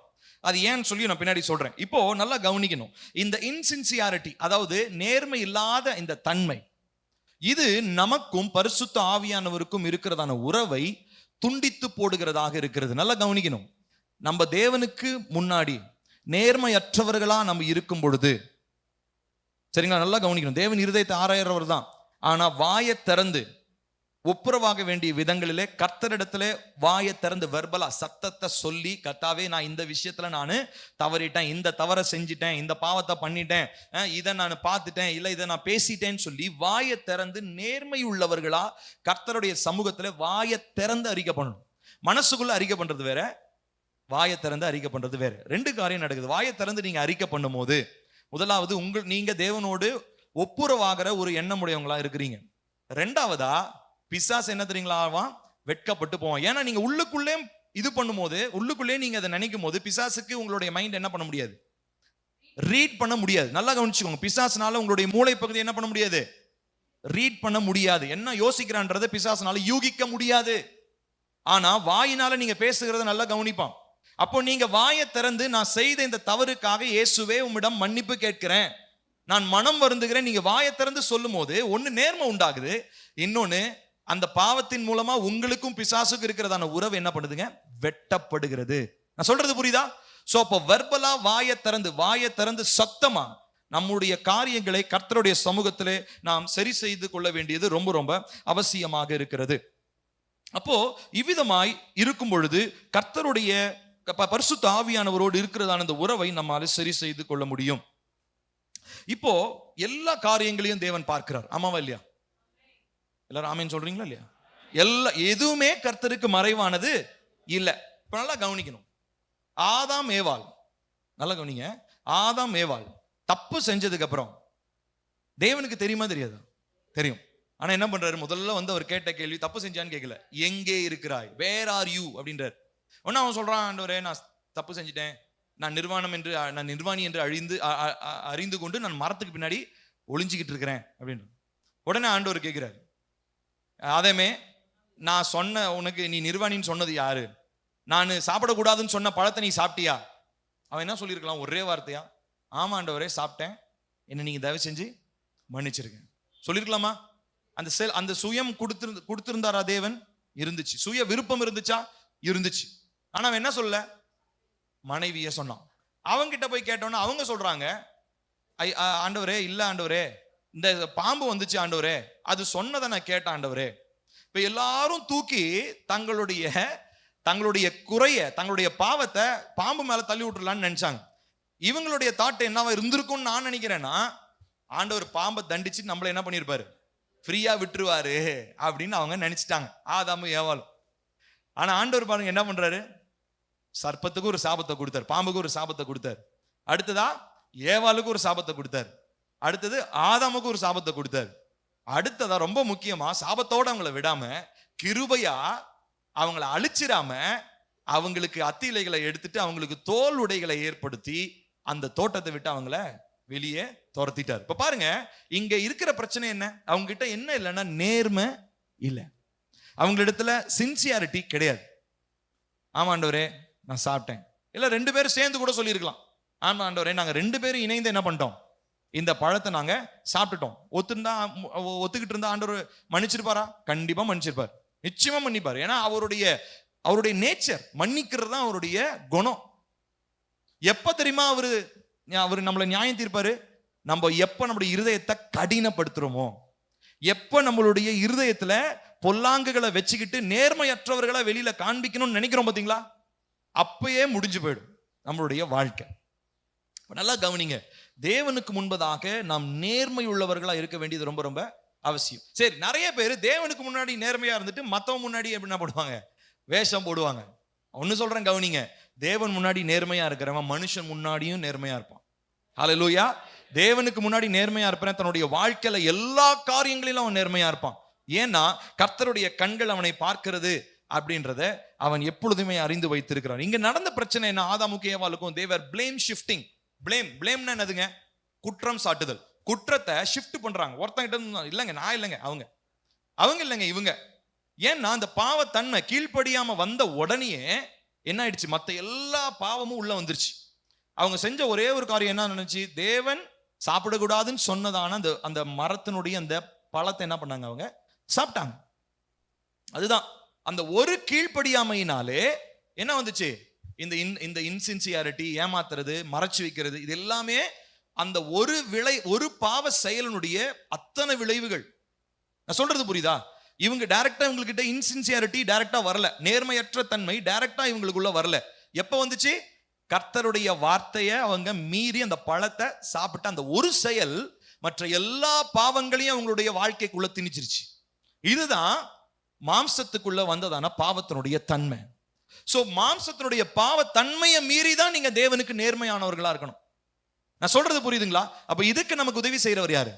பரிசுத்த ஆவியானவர். நமக்கு நேர்மையாய் இருப்பதற்காக கர்த்தர் நமக்கு கற்று தருகிறவராய் இருக்கிறார். சரி, இப்போ நான் சொன்ன மாதிரி நேர்மையா இருக்கிறது நல்லது. ஆனா ஏன் தேவன் நான் வாயை திறந்து கேட்கணும்னு விரும்புறாரு? ஏன்னா மத்தேயு 7:7 விதமாய் சொல்லுகிறது, கேளுங்கள் அப்பொழுது உங்களுக்கு கொடுக்கப்படும். ஆனா ஆண்டவர் தான் சொல்றாரு, நீங்க கேட்கறது என்னதென்று எனக்கு தெரியும், நீங்க கேட்கறதுக்கு முன்னாடியே இதுதான் கேட்பீங்கன்னு எனக்கு தெரியும்லாம் சொல்றாரு. ஆனா இங்க என்ன வசனம் சொல்றாரு? கேளுங்கள் அப்பொழுது உங்களுக்கு கொடுக்கப்படும் அப்படின்னு சொல்லி. இப்ப இந்த வசனத்தை நல்லா கவனிச்சிங்கன்னா இதுல இருக்கிறதான ஒரு ரெவலேஷனை நம்ம மிஸ் பண்ணிடக்கூடாது, இதுல இருக்கிறதான ஒரு வெளிப்பாடை நம்ம மிஸ் பண்ணிடக்கூடாது. என்ன அப்படின்னா, கர்த்தர் விரும்புகிறது என்ன அப்படின்னா, ஒரு மனிதன், தன்னுடைய சாயலா உருவாக்கப்பட்ட மனிதன் தேவனை 100% சார்ந்திருக்க வேண்டும் என்று சொல்லி விரும்புகிறார். ஹல்லேலூயா. இதுதான் காடோடைய டிசைன், தேவனுடைய நோக்கம். ஏங்க இப்ப இந்த போன் உருவாக்கப்பட்டதற்கு ஒரு நோக்கம் இருக்கு. போன் எதுக்காக? போன் பேசுறதுக்கு. இப்ப ஸ்மார்ட் போனா இருக்கனால யூடியூப் பார்க்கலாம். இப்ப நான் இதை எடுத்து டேபிளுக்கு முட்டு கொடுக்கறதுக்கு நான் வைக்க முடியுமா? முடியாது. ஏன்னா இதனுடைய நோக்கம் என்ன? போன் பேசுறதுக்கு, வீடியோ பார்க்கறதுக்கு, மற்ற காரியங்களை செய்யறதுக்கு. நான் இப்போ பணம்லாம் இப்போ நான் அனுப்பிக்கிறேன், பணம் அனுப்புறதுலாம் இப்போ எனக்கு இதுல நம்ம ஸ்மார்ட் போன்ல ரொம்ப சுலபம் மாறிடுச்சு. இப்போ இதன் மூலமா நான் ஏதோ ஒரு காரியத்தை செய்யறேன். இதுக்காக தான் இந்த பொருள் உருவாக்கப்பட்டுச்சு. இந்த மைக் எடுத்துட்டீங்கன்னா இந்த மைக்கு பேசுறதுக்காக தான் உருவாக்கப்பட்டுச்சு. என்னுடைய பாத்ரூம்ல ஏதோ அடைச்சிருக்கு, இந்த மைக் எடுத்துட்டு வச்சு குத்தலாம் அப்படின்னு சொல்ல முடியுமா? இப்படிதான் நம்ம நிறைய பேர் பண்றோம். கர்த்தருடைய நோக்கம் நம்முடைய சரீரத்தை குறித்து, நம்முடைய வாழ்க்கை குறித்து ஒரு பர்பஸ் வச்சிருக்கிறார். ஆனா இந்த பர்பஸை நம்ம மறந்துடுறதுனால தான் நான் ஏன் வாயை திறந்து சொல்லணும்னு நம்ம கேட்கிறோம். ஏன்னா காடோடைய டிசைன் என்ன? தேவனுடைய அந்த வடிவமைப்பு எப்படி தெரியுமா? ஒரு மனிதன் 100% அவரை சார்ந்திருக்க வேண்டும். ஆனா பாட்டு மட்டும் பாடுறோம், 100% உண்மையே நான் நம்புவேன். எங்க நம்புறீங்க? நம்புனீங்கன்னா ஆனா அன்னைக்கு ஒரு நாள் ஒருத்தர் சொன்னாரு, எங்க பொய் சொல்லணும்னா பாட்டு பாடினா போதுங்க, எல்லாமே பொய் தான். பாட்டு பாடினா போதும், எல்லாமே பொய் தான். நான் இன்னைக்கு ஆராதனையில கூட பார்த்தேன், எல்லாரும் நான் அதனாலதான் நான் நினைச்சுக்கிட்டேன், ஒருவேளை பொய் சொல்லக்கூடாதுன்றனாலதான் எல்லாம் பாட்டு பாடாம அமைதியில உட்காந்துருக்காங்க போல. எனக்குள்ளேயே நான் நியாயப்படுத்திக்கிட்டேன். ஏன்னா காலையில ஆராதனை ஆரம்பிக்கும் போது ஒரு 4 பேர் தான் இருந்தாங்க, ஒரு 5-6 பேர் இருந்திருப்பாங்க, யாருமே பாடவே இல்லை. எனக்கு அப்படி என்னாண்டவரே, நான் அப்படியே நான் தொண்டை தண்ணி வத்த நான் கத்தி பாடிக்கிட்டு இருக்கிறேன், ஒருத்தரும் பாட மாட்டேன்றாங்கன்னா அப்போ யோசனை வந்துச்சு, ஒருவேளை பாடினா பொய் சொல்லுவாங்கன்னு நினைச்சிட்டு தான் என்ன பண்றது இல்ல, பாடுறதே இல்லை. நல்ல சாக்கு போக்குல இப்படியே இருந்துட்டு பாடாம பாருங்க. எவ்வளவு நாள் தான் கர்த்தர் கிருபையா இருப்பாரு இல்லைங்களா? கர்த்தர் நம்ம கிருபையா அந்த நாட்களை கொடுத்துருக்கிறார். எதுக்கு தெரியுமா? நம்ம சரி செஞ்சுக்கணும், நம்முடைய இருதயத்தை கடினத்தன்மையை மாற்றிக்கணும், விட்டு கொடுக்கணும் ஆவியானவருக்கு, அந்த டிபெண்டன்ஸ்குள்ள வரணும். அவரை 100% சார்ந்து இருக்கிற அந்த பழக்கத்துக்கு நம்ம வரலன்னு சொல்லி சொன்னா, நம்ம இந்த நாட்களிலே தேவ சமூகத்துல தேவ பிள்ளைகளாய் நம்முடைய வாழ்க்கையில நிலை நிற்க முடியாது. சோ கர்த்தருடைய ஆலயத்துக்கு நீங்க வரதுக்கு முன்னாடி ஜெபம் பண்ணிட்டு வாங்க. ஆண்டவரே, நான் பாடுற பாட்டு எப்படி இருக்கணும்? ஆவியோடும் பாடணும், உண்மையோடும் கருத்தோடு பாடணும். நான் பாடுற பாட்டுல உண்மை இருக்கணும். 100% நான் உண்மை நம்புவேன் அப்படின்னு நான் இப்ப ஆரம்பிச்சேன்னா எல்லாரும் என் கூட நல்லா பாடுவீங்க. மியூசிக் போட்டு டபால் டபால்னு எல்லாம் பாடலாம். ஆனா எத்தனை பேர் உண்மையா சொல்றீங்க? அதை இன்னைக்கு சொல்லிட்டு நாளைக்கு போயிட்டு வேற ஏதாவது விஷயம் வரும்போது, என்ன ஆண்டவர் வெயிட் பண்ணி பார்த்தா ஒன்னும் செய்ய மாட்டேன்றாரு, அவரை நம்பி இவ்வளவு தாமதமானதுதான் மிச்சம், நம்பி இவ்வளவு ஆச்சு, ரொம்ப கஷ்டமாயிடுச்சு, அதனால வா நம்மளே என்ன பண்ணுவோம், ஒரு விஷயத்த செய்வோம். நிறைய பேர் இப்படி சொல்லிக்குவாங்க, ஆண்டவர் செய்வாருங்க, ஆனால் கர்த்தர் நமக்கு புத்தி கொடுத்துருக்கிறாரு அப்படின்ட்டு ஏதோ ஒரு விஷயத்த அட்டூழியத்தை போய் செஞ்சுட்டு வருவோம். சரி, புத்தி கொடுத்தவன் ஏன் போய் பிரச்சனையில மாட்டணும்? அப்பதான் நம்ம நிறைய பேர் நம்ம என்னமோ தேவன் செய்கிற செயலை காட்டிலும் பெரிய புத்திசாலிகள் நிறைய பேர் நினைச்சுக்குவாங்க. அதனாலதான் நம்மளுடைய யோசனைகள், நினைவுகள் எல்லாவற்றையும் நம்ம 100% தேவன் மேல எப்படி இருக்கணுங்களா, சார்ந்து இருக்க வேண்டும். அதனாலதான் கர்த்தருக்கு எல்லாமே தெரியும், உங்க மனசுல இருக்கிறது எல்லாமே தெரியும். ஆனாலும் உங்ககிட்ட என்ன எதிர்பார்க்கிறாரு? வாயை திறந்து நீங்க அதை கேட்கணும். பாவம் செஞ்சிருந்தா வாயை திறந்து அறிக்கை பண்ணணும் அப்படின்னு எதிர்பார்க்கிறார். ஏன்னா அந்த சார்பு நிலையை அவர் விரும்புகிற தேவன். ஏன்னு சொல்லி சொன்னா, அப்படிதான் நம்ம உருவாக்கப்பட்டோம். நம்மளுடைய டிசைனே அதுதான். இப்ப நான் சொன்ன மாதிரி இந்த போனு, இந்த மைக்கு, இது எல்லாத்துக்கும் ஒரு வடிவமைப்பு, ஒரு நோக்கம் இருக்குது. அதே மாதிரி ஒரு மனிதனுக்கு என்ன நோக்கம் தெரியுமா? தேவனை சார்ந்திருப்பது. எவ்வளோ? 100% தேவனை சார்ந்திருப்பது. அப்பனா என்ன அர்த்தம்? ஏசப்பா கூட ஒரு இடத்துல சொல்றாரு, என்ன நான் இல்லாம உங்களால ஒன்னும் செய்ய முடியாது சொன்னாரா, கூடாது சொன்னாரா? கூடாது சொன்னாரு, முடியாதுன்னு சொல்ல. ஏன்னா இன்னைக்கு நிறைய பேர் செஞ்சுக்கிட்டு இருக்கிறோம். முடியாதுன்னு சொல்ல முடியாது. நிறைய பேரு தேவனை சார்ந்து இல்லாம வாழ முடியும். திரும்ப சொல்றேன், தேவனை சார்ந்து கொள்ளாம தேவ பிள்ளையால, ரட்சிக்கப்பட்ட பிள்ளையால வாழ முடியும். ஆனா ஏசப்பா என்ன சொல்றாரு? செய்யாதடா, அது தப்புன்றார். கூடாதுன்னு என்ன அர்த்தம்? பைபிள்ல நியூ டெஸ்டமெண்ட்ல எல்லாரையும் செய்யுங்கன்னு சொல்லியிருப்பாங்க. அந்த ஒரே ஒரு வசனம் மட்டும் தான் ஜீசஸ் என்ன தெரியுமா சொல்லியிருப்பாரு? கூடாதுன்னு. அப்பனா அதுலயே நீங்க புரிஞ்சுக்கணும், அப்படி கூடாதுன்னா அது என்ன அர்த்தம்? பாவம். அப்ப தேவனை 100% ஒரு மனிதன் சார்ந்து கொள்ளனா என்ன பண்றோம்? நம்ம பாவம் செய்கிறோம். ஏங்க, காய்கறி வாங்குறது, ஆமா, காய்கறி வாங்குறதுக்கும் தேவனை தான் சார்ந்து கொள்ளணும். வண்டியில போறது, அதுவும் தேவனை தான் சார்ந்து கொள்ளணும். நான் குளிக்கிறது, எத்தனை பேர் பாத்ரூம் வலிக்கு விட்டு மண்டை உடஞ்சு செத்துருக்குறாங்க. சோ இப்படி யோசிச்சு பாருங்களேன். எந்த விஷயம் எடுத்தாலும் தேவனை சார்ந்து கொள்ளாம நம்ம என்ன பண்ண முடியாதுங்க, செய்யக்கூடாது. அதுதான் நம்ம உருவாக்கப்பட்ட விதத்தினுடைய அழகு. அதுதாங்க ஒரு மனுஷனுக்கு அழகு. என்ன தெரியுமா? கர்த்தரை சார்ந்து கொள்றது. ஹல்லேலூயா. அப்ப பரிசுத்த ஆவியானவர் நமக்கு இந்த காரியங்களிலே தெளிவாக நமக்கு உதவி செய்கிறவராக இருக்கிறார். ஒரு இடத்துல கூட ஆண்டவர் இயேசு கிறிஸ்து ஒரு இடத்துல ஒரு உவமையை சொல்றார். லூக்கா 18வது அதிகாரம் 1வது வசனம். லூக்கா 18:1. அங்க ஒரு பெண்ணை குறித்து சொல்றார். ஒரு அம்மா, பெண் இல்ல, ஒரு வயசான ஒரு ஒரு விதவை அம்மா. அவங்க என்ன பண்றாங்க? முதல் வசனம் மட்டும் படிக்கலாம், அந்த சம்பவத்தை நான் உங்களுக்கு சுருக்கமா சொல்லிடுறேன். சோர்ந்து போகாமல் எப்பொழுதும் ஜெபம் பண்ண வேண்டும். கவனிக்கணும், இன்டர்வல் விட்டு, பிரேக் விட்டு, இல்ல 21 நாள் உபவாச ஜெபத்துல 40 நாள் இப்படிலாம் கிடையாது. எப்பொழுதும். அப்படின்னா என்ன அர்த்தம்? 24 hours நீ என்ன பண்ணிட்டு இருக்கணும்? ஜெபத்திலேயே இருக்கணும். ஆல்வேஸ், எவ்ரி டைம், ஆல்வேஸ், எல்லா நேரங்களிலும். இந்த அம்மா என்ன பண்றாங்க அப்படின்னா, இந்த அம்மாவை பத்தி ஒரு உவமையை சொல்றாரு ஜீசஸ். ஒரு கதை தான் அது. இந்த அம்மா என்ன பண்றாங்கன்னா, ஒரு ஜட்ஜு கிட்ட, ஒரு நியாயாதிபதி இல்ல, அவர் நியாயம் செய்யற மனுஷன் கூட இல்ல, அவர் அந்த ஏரியாவுடைய ஒரு கட்ட பஞ்சாயத்து பண்ற ஆள் மாதிரி வச்சுக்கோங்களேன். கட்ட பஞ்சாயத்து பண்றவர். அவர்கிட்ட போய் இவங்களுடைய நிலம் விஷயத்துல ஒரு விஷயத்துல போய் நியாயம் செய்யணுங்க அப்படின்னு சொல்லி கேக்குறாங்க. ஆனா அந்த மனுஷன் யோசிக்கிறாரு, டெய்லிக்கும் போய் கேட்டுக்கிட்டே இருக்கிறாங்க. அந்த மனுஷன் என்ன பண்றாரு? அவர் தான் கட்ட பஞ்சாயத்து பண்றவராச்சு. சோ லாபம் எங்க வருதோ அங்கதான் போய் நியாயம் பண்ணுவார் இல்லையா? இலவசமா நியாயம் பண்ணுவாரா? பண்ண மாட்டார். அதனால இவரு போமா, அடுத்த இன்னொரு நாள் பாத்துக்கலாம், போமான்னு தள்ளி விடுறாரு. ஆனாலும் இந்த அம்மா என்ன பண்ணிக்கிட்டே இருக்குதுங்க, தொடர்ந்து விடாம கேட்டுக்கிட்டே இருக்குது. அப்ப அவளுக்கே ஒரு நாள் மண்டையில ஒரு உரைக்குது. நம்ம அநியாயம் பண்ற மனுஷனா இருந்தாலும் இந்த அம்மா நம்மள மதிச்சு என்ன பண்ணுது, நம்ம கிட்ட நியாயம் செய்யும்படி கேக்குது. சரிடா ஒரு நியாயத்தை செஞ்சு விடுவோம் அப்படின்னு சொல்லிட்டு அவர் என்ன பண்றாருங்க, அந்த அம்மாவுக்கு நியாயம் செய்யறாருன்னு ஒரு ஓமையை சொல்லிட்டு ஏசப்பா அதுக்கப்புறம் சொல்றாரு, இவ்விதமா நீங்க எப்பொழுதுமே ஒரு காரியம் உங்களுக்கு நடக்கிற வரைக்கும் ஜெபம் பண்ணிக்கிட்டே இருங்க. ஒரு காரியம் உங்களுக்கு கிடைக்கிற வரைக்கும் கீப் praying, கீப் praying. அதுக்கப்புறம் அடுத்த வசனத்துல முக்கியமா அவர் சொல்றாரு, 8வது வசனத்துல பாருங்க, சீக்கிரத்திலே அவர்களுக்கு நியாயம் செய்வார் என்று உங்களுக்கு சொல்லுகிறேன். சேர்ந்து வாசிக்கலாம். ஆகிலும் மனுஷகுமாரன் வரும்போது பூமியிலே விசுவாசத்தை காண்பாரோ. அப்படின்னா என்ன அர்த்தம்? நிறைய பேர் ஜெபம் பண்ணி சோர்ந்து போய் ஜெபத்தை நிறுத்திடுவாங்க. அப்போ ஜீசஸ் வர போறார். திடீர்னு வரும்பொழுது பார்த்தா, என்னடா ஜெபம் பண்ணிட்டு இருந்தீங்களா, எத்தனை ஒரு 10 பேர் ஜெபம் பண்ணீங்க, இப்போ ஒருத்தன் தான் ஜெபம் பண்றான். ஏன்னா ஒருத்தனுக்கு தான் விசுவாசம் இருந்துச்சு, எப்படினாலும் செய்வாருன்ற ஒரு தீர்மானம் அந்த ஒருத்தனுக்கு தான் இருந்துச்சு. மத்த 9 பேரு ஜெபம் பண்ணியே டயர்டாகி விசுவாசத்தை விட்டே போயிட்டாங்க. டயர்ட் ஆகிறது வேற, விசுவாசத்தை விட்டே போறது வேற. இப்ப நல்லா கவனிக்கணும், நிறைய பேரு அப்படிதான். நம்ம ஜெபிக்கிறோம், நம்ம சபைக்கு வந்து எத்தனையோ பேரு ஒரு காரியத்துக்காக வந்திருப்பாங்க, கர்த்தர் காரியங்களை செஞ்சிருப்பாரு, இன்னொரு காரியத்துக்காக ஜெபம் பண்ணுவாங்க. அதை கர்த்தர் கொடுக்கிற வரைக்கும் பொறுமை இல்லை. பொறுமையை இழந்துட்டீங்கன்னா விசுவாசத்தை இழந்துருவீங்க.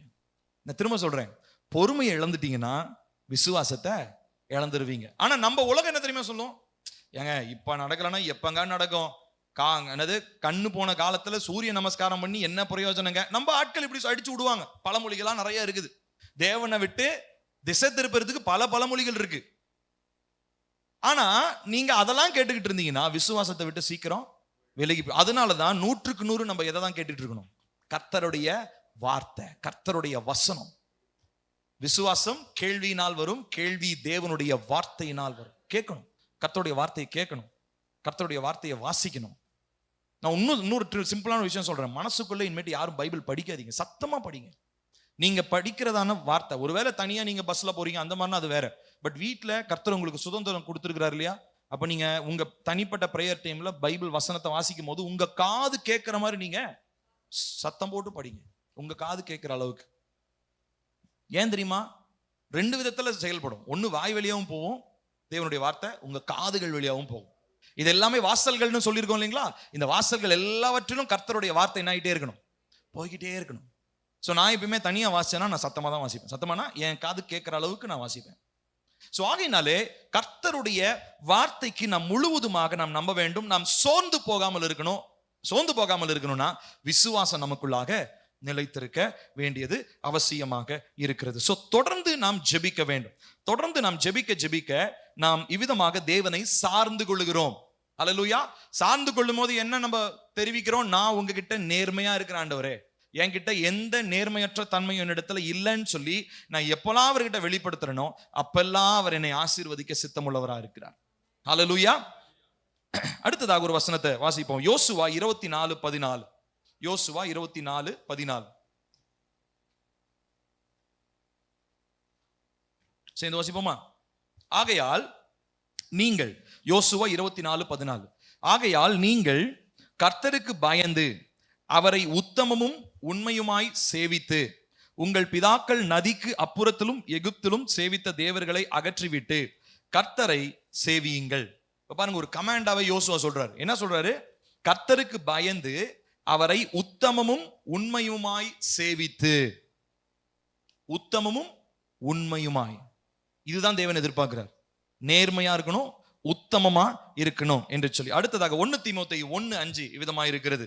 கற்பனையின் பொருள் என்னவில்? 1 தீமோத்தேயு 1:5. கற்பனையின் பொருள் என்னவெனில் சுத்தமான இருதயத்திலும் நல் மனசாட்சியிலும் மாயமற்ற விசுவாசத்திலும் பிறக்கும் அன்பு. இந்த வசனங்கள் எல்லாம் நமக்கு தெளிவா எது கற்றுக் கொடுக்குதுங்க?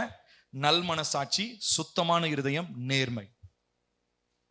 நிறைய பேர் வந்து பாத்தீங்கன்னா ஒரு மனுஷனை பத்தி நல்ல ஒரு அபிப்பிராயம் சொல்றாங்கன்னா, இவர் ரொம்ப நேர்மையான மனுஷங்க, உண்மையா இருப்பார். இப்ப கவர்மெண்ட் ஜாப்ல வேலை செய்யறவங்களை பத்தி இல்லை, கை சுத்தங்க, ஏதோ லஞ்சம்லாம் வாங்க மாட்டார், இப்படி சொல்லுவாங்க இல்லைங்களா? இது உலகத்தாருக்கு. ஆனா கர்த்தர் எந்த நேர்மை எதிர்பார்க்கிறார் தெரியுமா? இருதயத்திலிருந்து வருகிற நேர்மையை எதிர்பார்க்கிறார். வாயை திறந்து நம்ம அறிக்கை செய்யணும், வாயை திறந்து நம்முடைய விசுவாசத்தையும் சொல்லணும். வாயை திறந்து சொல்லும் போது நம்ம அவரிடத்துல நம்ம வாயை திறந்து பேசும்போது நம்ம என்னத்தை வெளிப்படுத்துறோமா?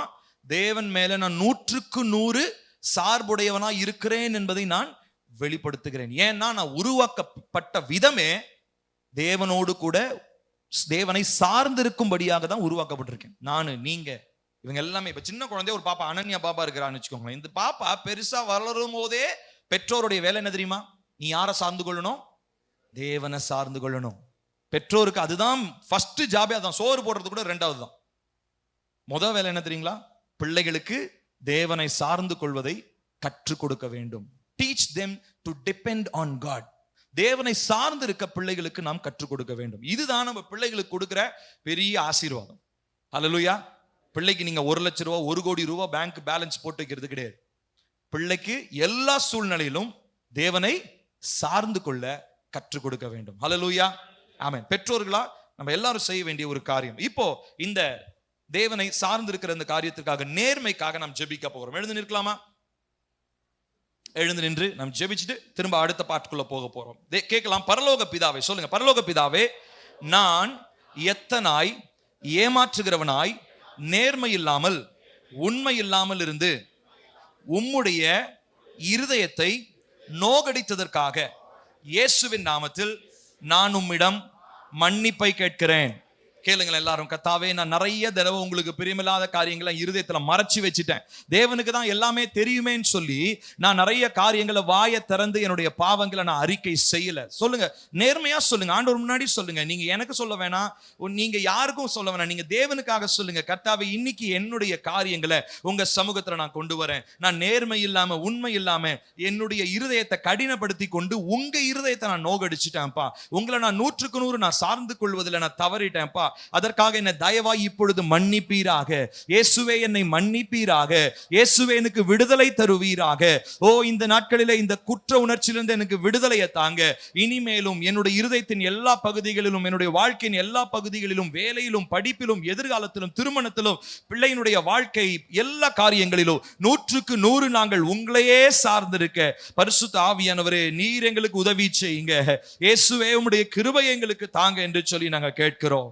அடுத்ததாக சொல்லுவோம். பிதாவாகிய தேவனே, பரிசுத்த ஆவியானவர் மூலமாய் உம்மோடு உள்ள உறவில் வெளிப்படையாக ஒளிவு மறைவு இல்லாமல் எல்லா காரியங்களையும் உம் சமூகத்தில் ஒப்படைக்க எனக்கு வேண்டிய கிருபையை தாரும். இன்று என்னை தாழ்மையினால் நிரப்பும். நிறைய பேருக்கு இந்த விஷயத்தை செய்ய முடியாத காரணம் என்ன தெரியுங்களா? அவங்களுக்குள்ள பெருமை. தேவனுக்கு எல்லாம் தெரியும்ன்ற அப்படிப்பட்ட ஒரு எண்ணம் இருக்கலாம். இன்னொன்னு பெருமை. நான் இதை செஞ்சிருக்கிறது கரெக்ட்னு சொல்லி தங்களை நியாயப்படுத்திக்குவாங்க. ஆகினால நம்ம இப்ப சொல்ல போறோம். கர்த்தர்கிட்ட கேட்கலாமா? கர்த்தாவே, அப்பா, நான் உங்களுடைய காரியங்களிலே, அப்பா, உங்களோடு கூட இருக்கிற அந்த உறவுகளிலே, அப்பா, நான் தவறிட்டேன். அப்பா, நான் இந்த நாட்களிலே பரிசுத்த ஆவியானவரோடு கூட நான் வெளிப்படையா இல்லாம ஒளிவு மறைவோடு நான் வாழ்ந்துட்டேன். அப்பா, ஆகினால் இப்பொழுது எல்லா காரியங்களையும் இப்பொழுது வெளிப்படையாக ஒளிவு மறைவு இல்லாமல் என்னுடைய வாழ்க்கையை பரிசுத்த ஆவியானுடைய சமூகத்துல நான் அர்ப்பணிக்கிறேன். எனக்கு வேண்டிய கிருபையை எனக்கு தாங்க. இன்று என்ன தாழ்மையினால நிரப்புங்கப்பா. தாழ்மையினால என்ன நிரப்புங்கப்பா. தாழ்மையினால என்ன நிரப்புங்க. கேளுங்க. கர்த்தாவே, எனக்குள்ள இருக்கிற பெருமை வெளியேறட்டும் அப்பா. எனக்குள்ள இருக்கிற மேன்மை பாராட்டல் வெளியேறட்டும் அப்பா. மேன்மை பாராட்டலும் பெருமையும் இருக்கிறதுனால தான் என்னால 100க்கு 100 உங்களை சார்ந்து கொள்ள முடியல. எனக்குள்ள ஒரு சுயம்னு ஒண்ணு ஒட்டிக்கிட்டு இருக்குதப்பா. எனக்குள்ள இன்னும் மேன்மைன்னு ஒண்ணு ஒட்டிக்கிட்டு இருக்கிறது. அதனாலதான் 100க்கு 100 உங்களை நான் என்னால சார்ந்து கொள்ள முடியல. இப்போ அந்த மேன்மை, அந்த பெருமை என்னுடைய வாழ்க்கை விட்டு கர்த்தர் அகற்றுங்கப்பா. நான் 100க்கு 100 உம்மையே சார்ந்து கொள்ள, எல்லா காரியங்களிலும் உம்மையே சார்ந்து கொள்ள ஆவியானவரே எனக்கு பலன் தருவீராக. அடுத்ததாக சொல்லுவோம். பிதாவே, நான் பரிசுத்த ஆவியானவரோடு உள்ள உறவில் உண்மை தவறுகிற நேரத்தில் நேர்மையாய் உம் பாதத்திற்கு வர எனக்கு உதவி செய்யும். திரும்ப எல்லாரும் சொல்லலாமா? கர்த்தாவே, எங்களுக்கு இந்த நாள்ல அந்த கிருபையை தாங்கப்பா. நாங்க உண்மை தவறிட்டோம்னு சொல்லி சொன்னா அதை மறைச்சிக்கிட்டு நாங்க ஓடக்கூடாதப்பா. நாங்க உங்க சமூகத்துக்கு ஓடோடி வந்துடணும். ஆண்டவரே, தாவீது செய்தது போல தன்னுடைய பாவங்களை வெளிப்படையா அறிக்கையிட்டது மாத்திரம் இல்ல, அது ஒரு பாடலாக எழுதி வச்சிருக்கிறான். ஏன் நினைச்சிருந்தா தாவீது தன்னுடைய பாவத்தை மறைச்சிருக்கலாம். அதை வெளிப்படையா ஒரு பாடலா எழுதி சங்கீதம் 51 எழுதி ஊருக்கெல்லாம் தெரியப்படுத்தணும்னு அவசியம் இல்லை. காரணம், அவனுக்கு தெரியும், கர்த்தருக்கு முன்பதாக மாத்திரம் இல்ல, உலகத்துக்கே தெரிஞ்சாலும் பரவாயில்ல, நான் கர்த்தருக்கு முன்பதாக ஒப்புரவாக வேண்டியது அவசியம். நான் தேவனோடு கூட நேர்மையான உறவில் இருக்க வேண்டியது அவசியம். நேர்மையாய் நான் கர்த்தருடைய பாதத்திற்கு வர வேண்டியது அவசியம். என்னை குறித்து யார் என்ன நினைப்பாங்க, என்னை பத்தி இவங்க என்ன நினைப்பாங்கன்ற எண்ணம் எனக்குள்ள வேண்டாம் ஆண்டவரே. நான் முழுவதுமாக கர்த்தருடைய சமூகத்தில் கர்த்தர் என்னை குறித்து எண்ணுகிற எண்ணங்களை மாத்திரமே என்னுடைய சிந்தையில வைத்துக் கொண்டு வெளிப்படையாய் என்னுடைய பாவங்களை அறிக்கை செய்து நேர்மையாய் உண்மை தவறுகிற நேரத்தில் உன் பாதத்திற்கு வருவதற்கு எனக்கு பலன் தாங்கப்பா. அடுத்ததாக சொல்லுவோம், அன்புள்ள தேவனே, உம்மிடம் நான் நேர்மையாய் வர திறந்த மனதுடன் என் ஜெபத்தில் நான் காணப்பட புதிய கிருபைகளை இயேசுவின் நாமத்தில் பெற்றுக்கொள்கிறேன். ஆமென். கரங்களை உயர்த்தி கேட்கலாமா? கர்த்தாவே, இந்த நாள்ல புதிய கிருபையை நாங்க கேட்கிறோம்ப்பா. நாங்க சபையா கேட்கிறோம், குடும்பமா கேட்கிறோம். அப்பா, உங்க முன்னாடி நாங்க நேர்மையா இருக்கிறதுக்கு எங்களுக்கு புது கிருபைகளை தாங்க. இதுக்கு முன்னாடி கடின தன்மைகள் இருந்திருக்கலாம், இதுக்கு முன்னாடி நிறைய மாம்ச கிரியைகள் இருந்திருக்கலாம், இருதயத்தினுடைய அநேக பாரங்கள் அப்பா எங்களை அப்பா இந்த நாட்களில் உம்மிடத்துல வர்றதுக்கு தடை பண்ணி இருக்கலாம். ஆனா இப்பொழுது அந்த நேர்மையை எங்களுக்கு தாங்க. எங்க சபை மக்கள் ஒவ்வொருவரும், எங்க சின்ன குழந்தையிலிருந்து பெரியவங்க ஒவ்வொருத்தரும் கர்த்தருடைய சமூகத்திலே தங்களுடைய இருதயத்தை வெளிப்படையாய் காண்பித்து கர்த்தருடைய சமூகத்திலே காணப்பட புதிய கிருபைகளை நாங்கள் இயேசுவின் நாமத்தில் பெற்றுக்கொள்கிறோம். இயேசுவின் நாமத்தில் பிதாவே, ஆமென். ஆமென். உட்கார்வோம்.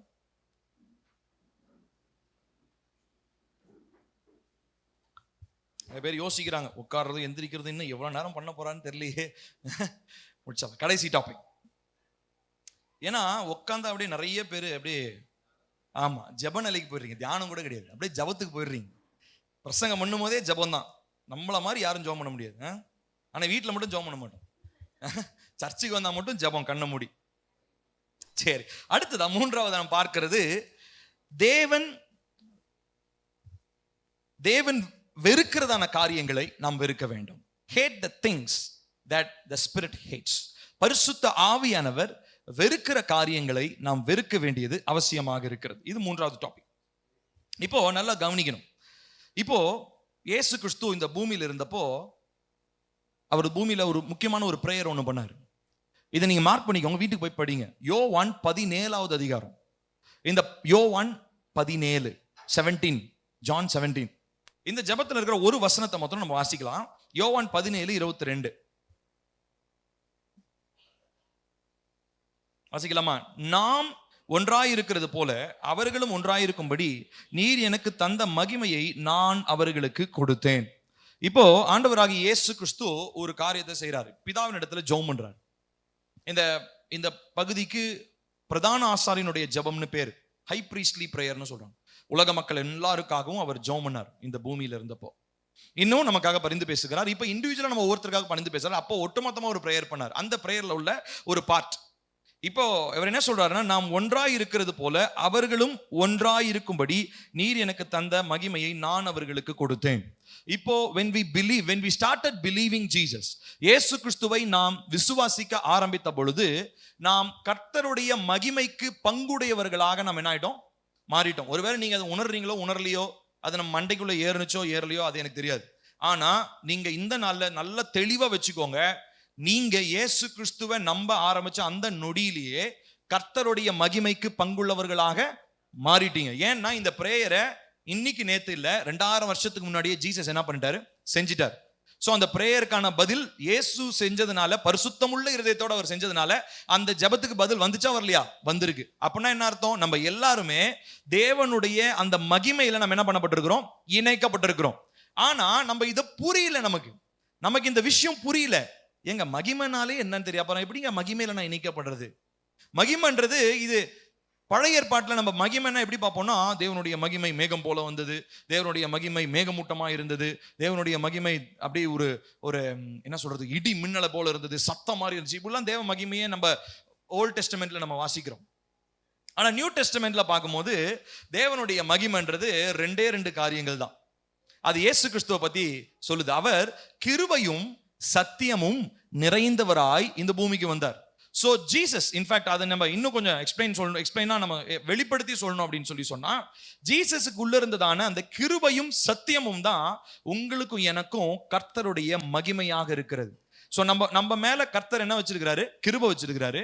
இன்னொன்னு, நமக்கு சத்தியத்தை அவரு கற்றுக் கொடுத்திருக்கிறார். கற்றுக் கொடுத்துக்கிட்டே இருக்கிறாரு. சோ இந்த ப்ராசஸ்ல நம்ம கண்டினியூ ஆகும்போது நீங்க எதுல நிலைச்சு நிக்கிறீங்க?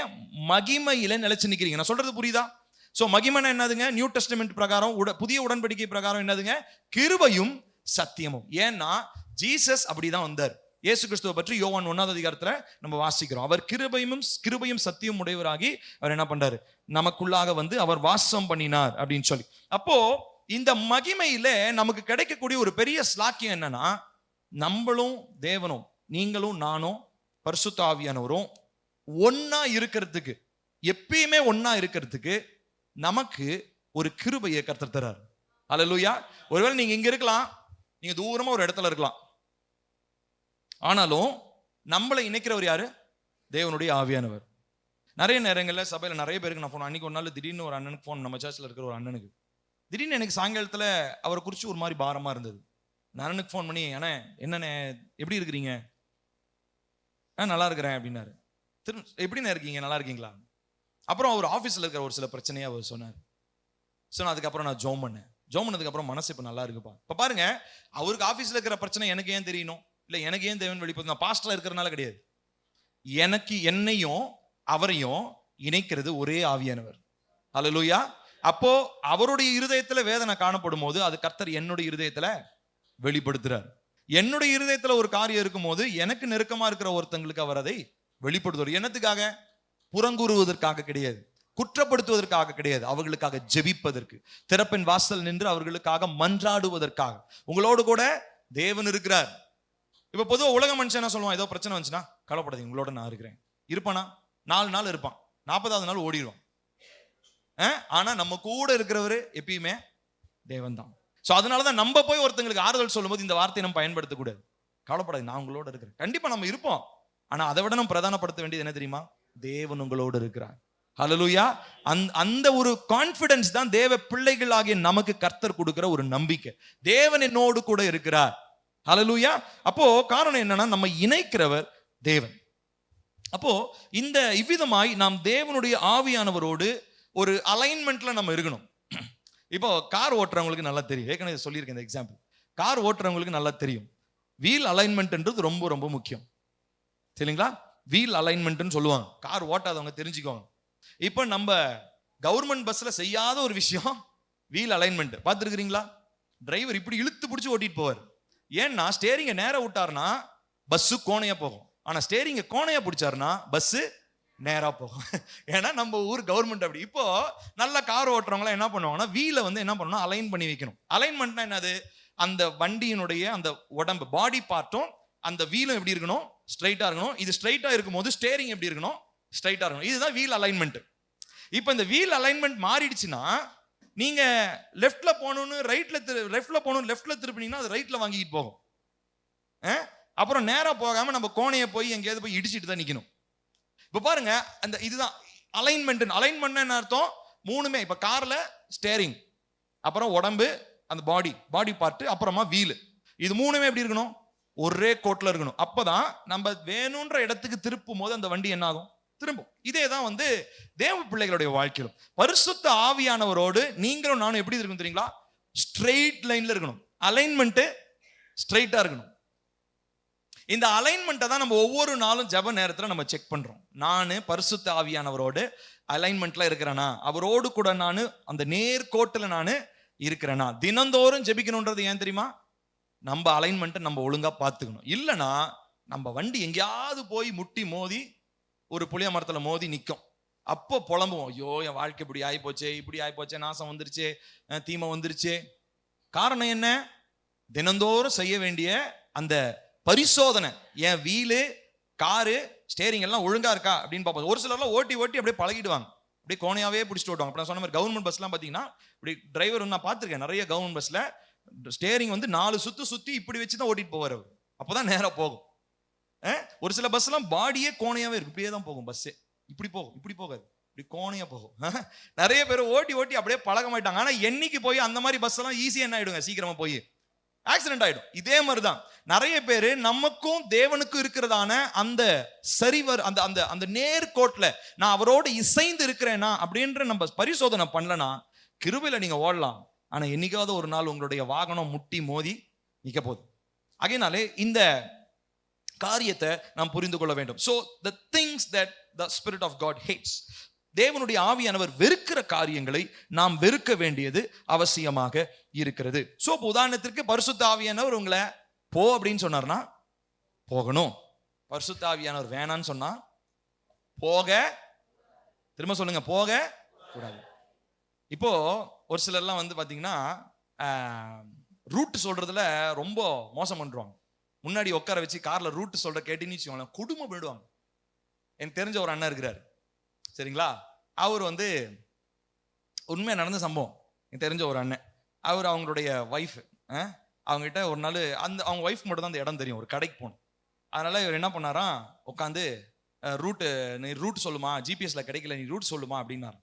உடனே இவங்க ரூட் சொல்றாங்க, இங்க லெஃப்ட் போகணும், இங்க ரைட் போகணும். இவங்க இந்த அண்ணன் கரெக்டா புரிஞ்சுக்கிட்டாரு, ஏன்னா ஒய்ஃப் பத்தி தெரியும், ஏன்னா அவங்களுடைய, ஏன்னா இத்தனை வருஷம் கல்யாணம் பண்ணியிருக்கிறாருல, அதனால ஒய்ஃபை பத்தி அவருக்கு நல்லா தெரியும்.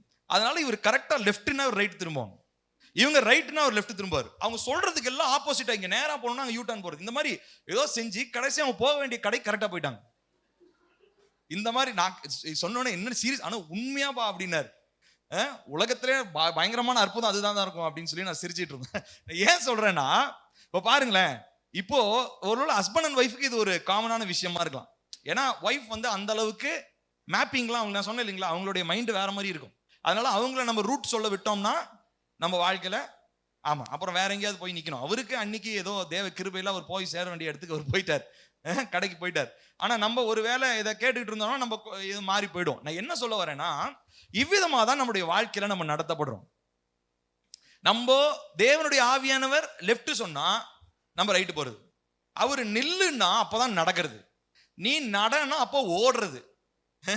இப்படி நிறைய பேருடைய வாழ்க்கையில நாம் தேவனுடைய சத்தத்தை கேட்காம, ஆவியனுடைய சத்தத்தை கேட்காம அவர் சொல்றத நம்ம செய்யறதே கிடையாது.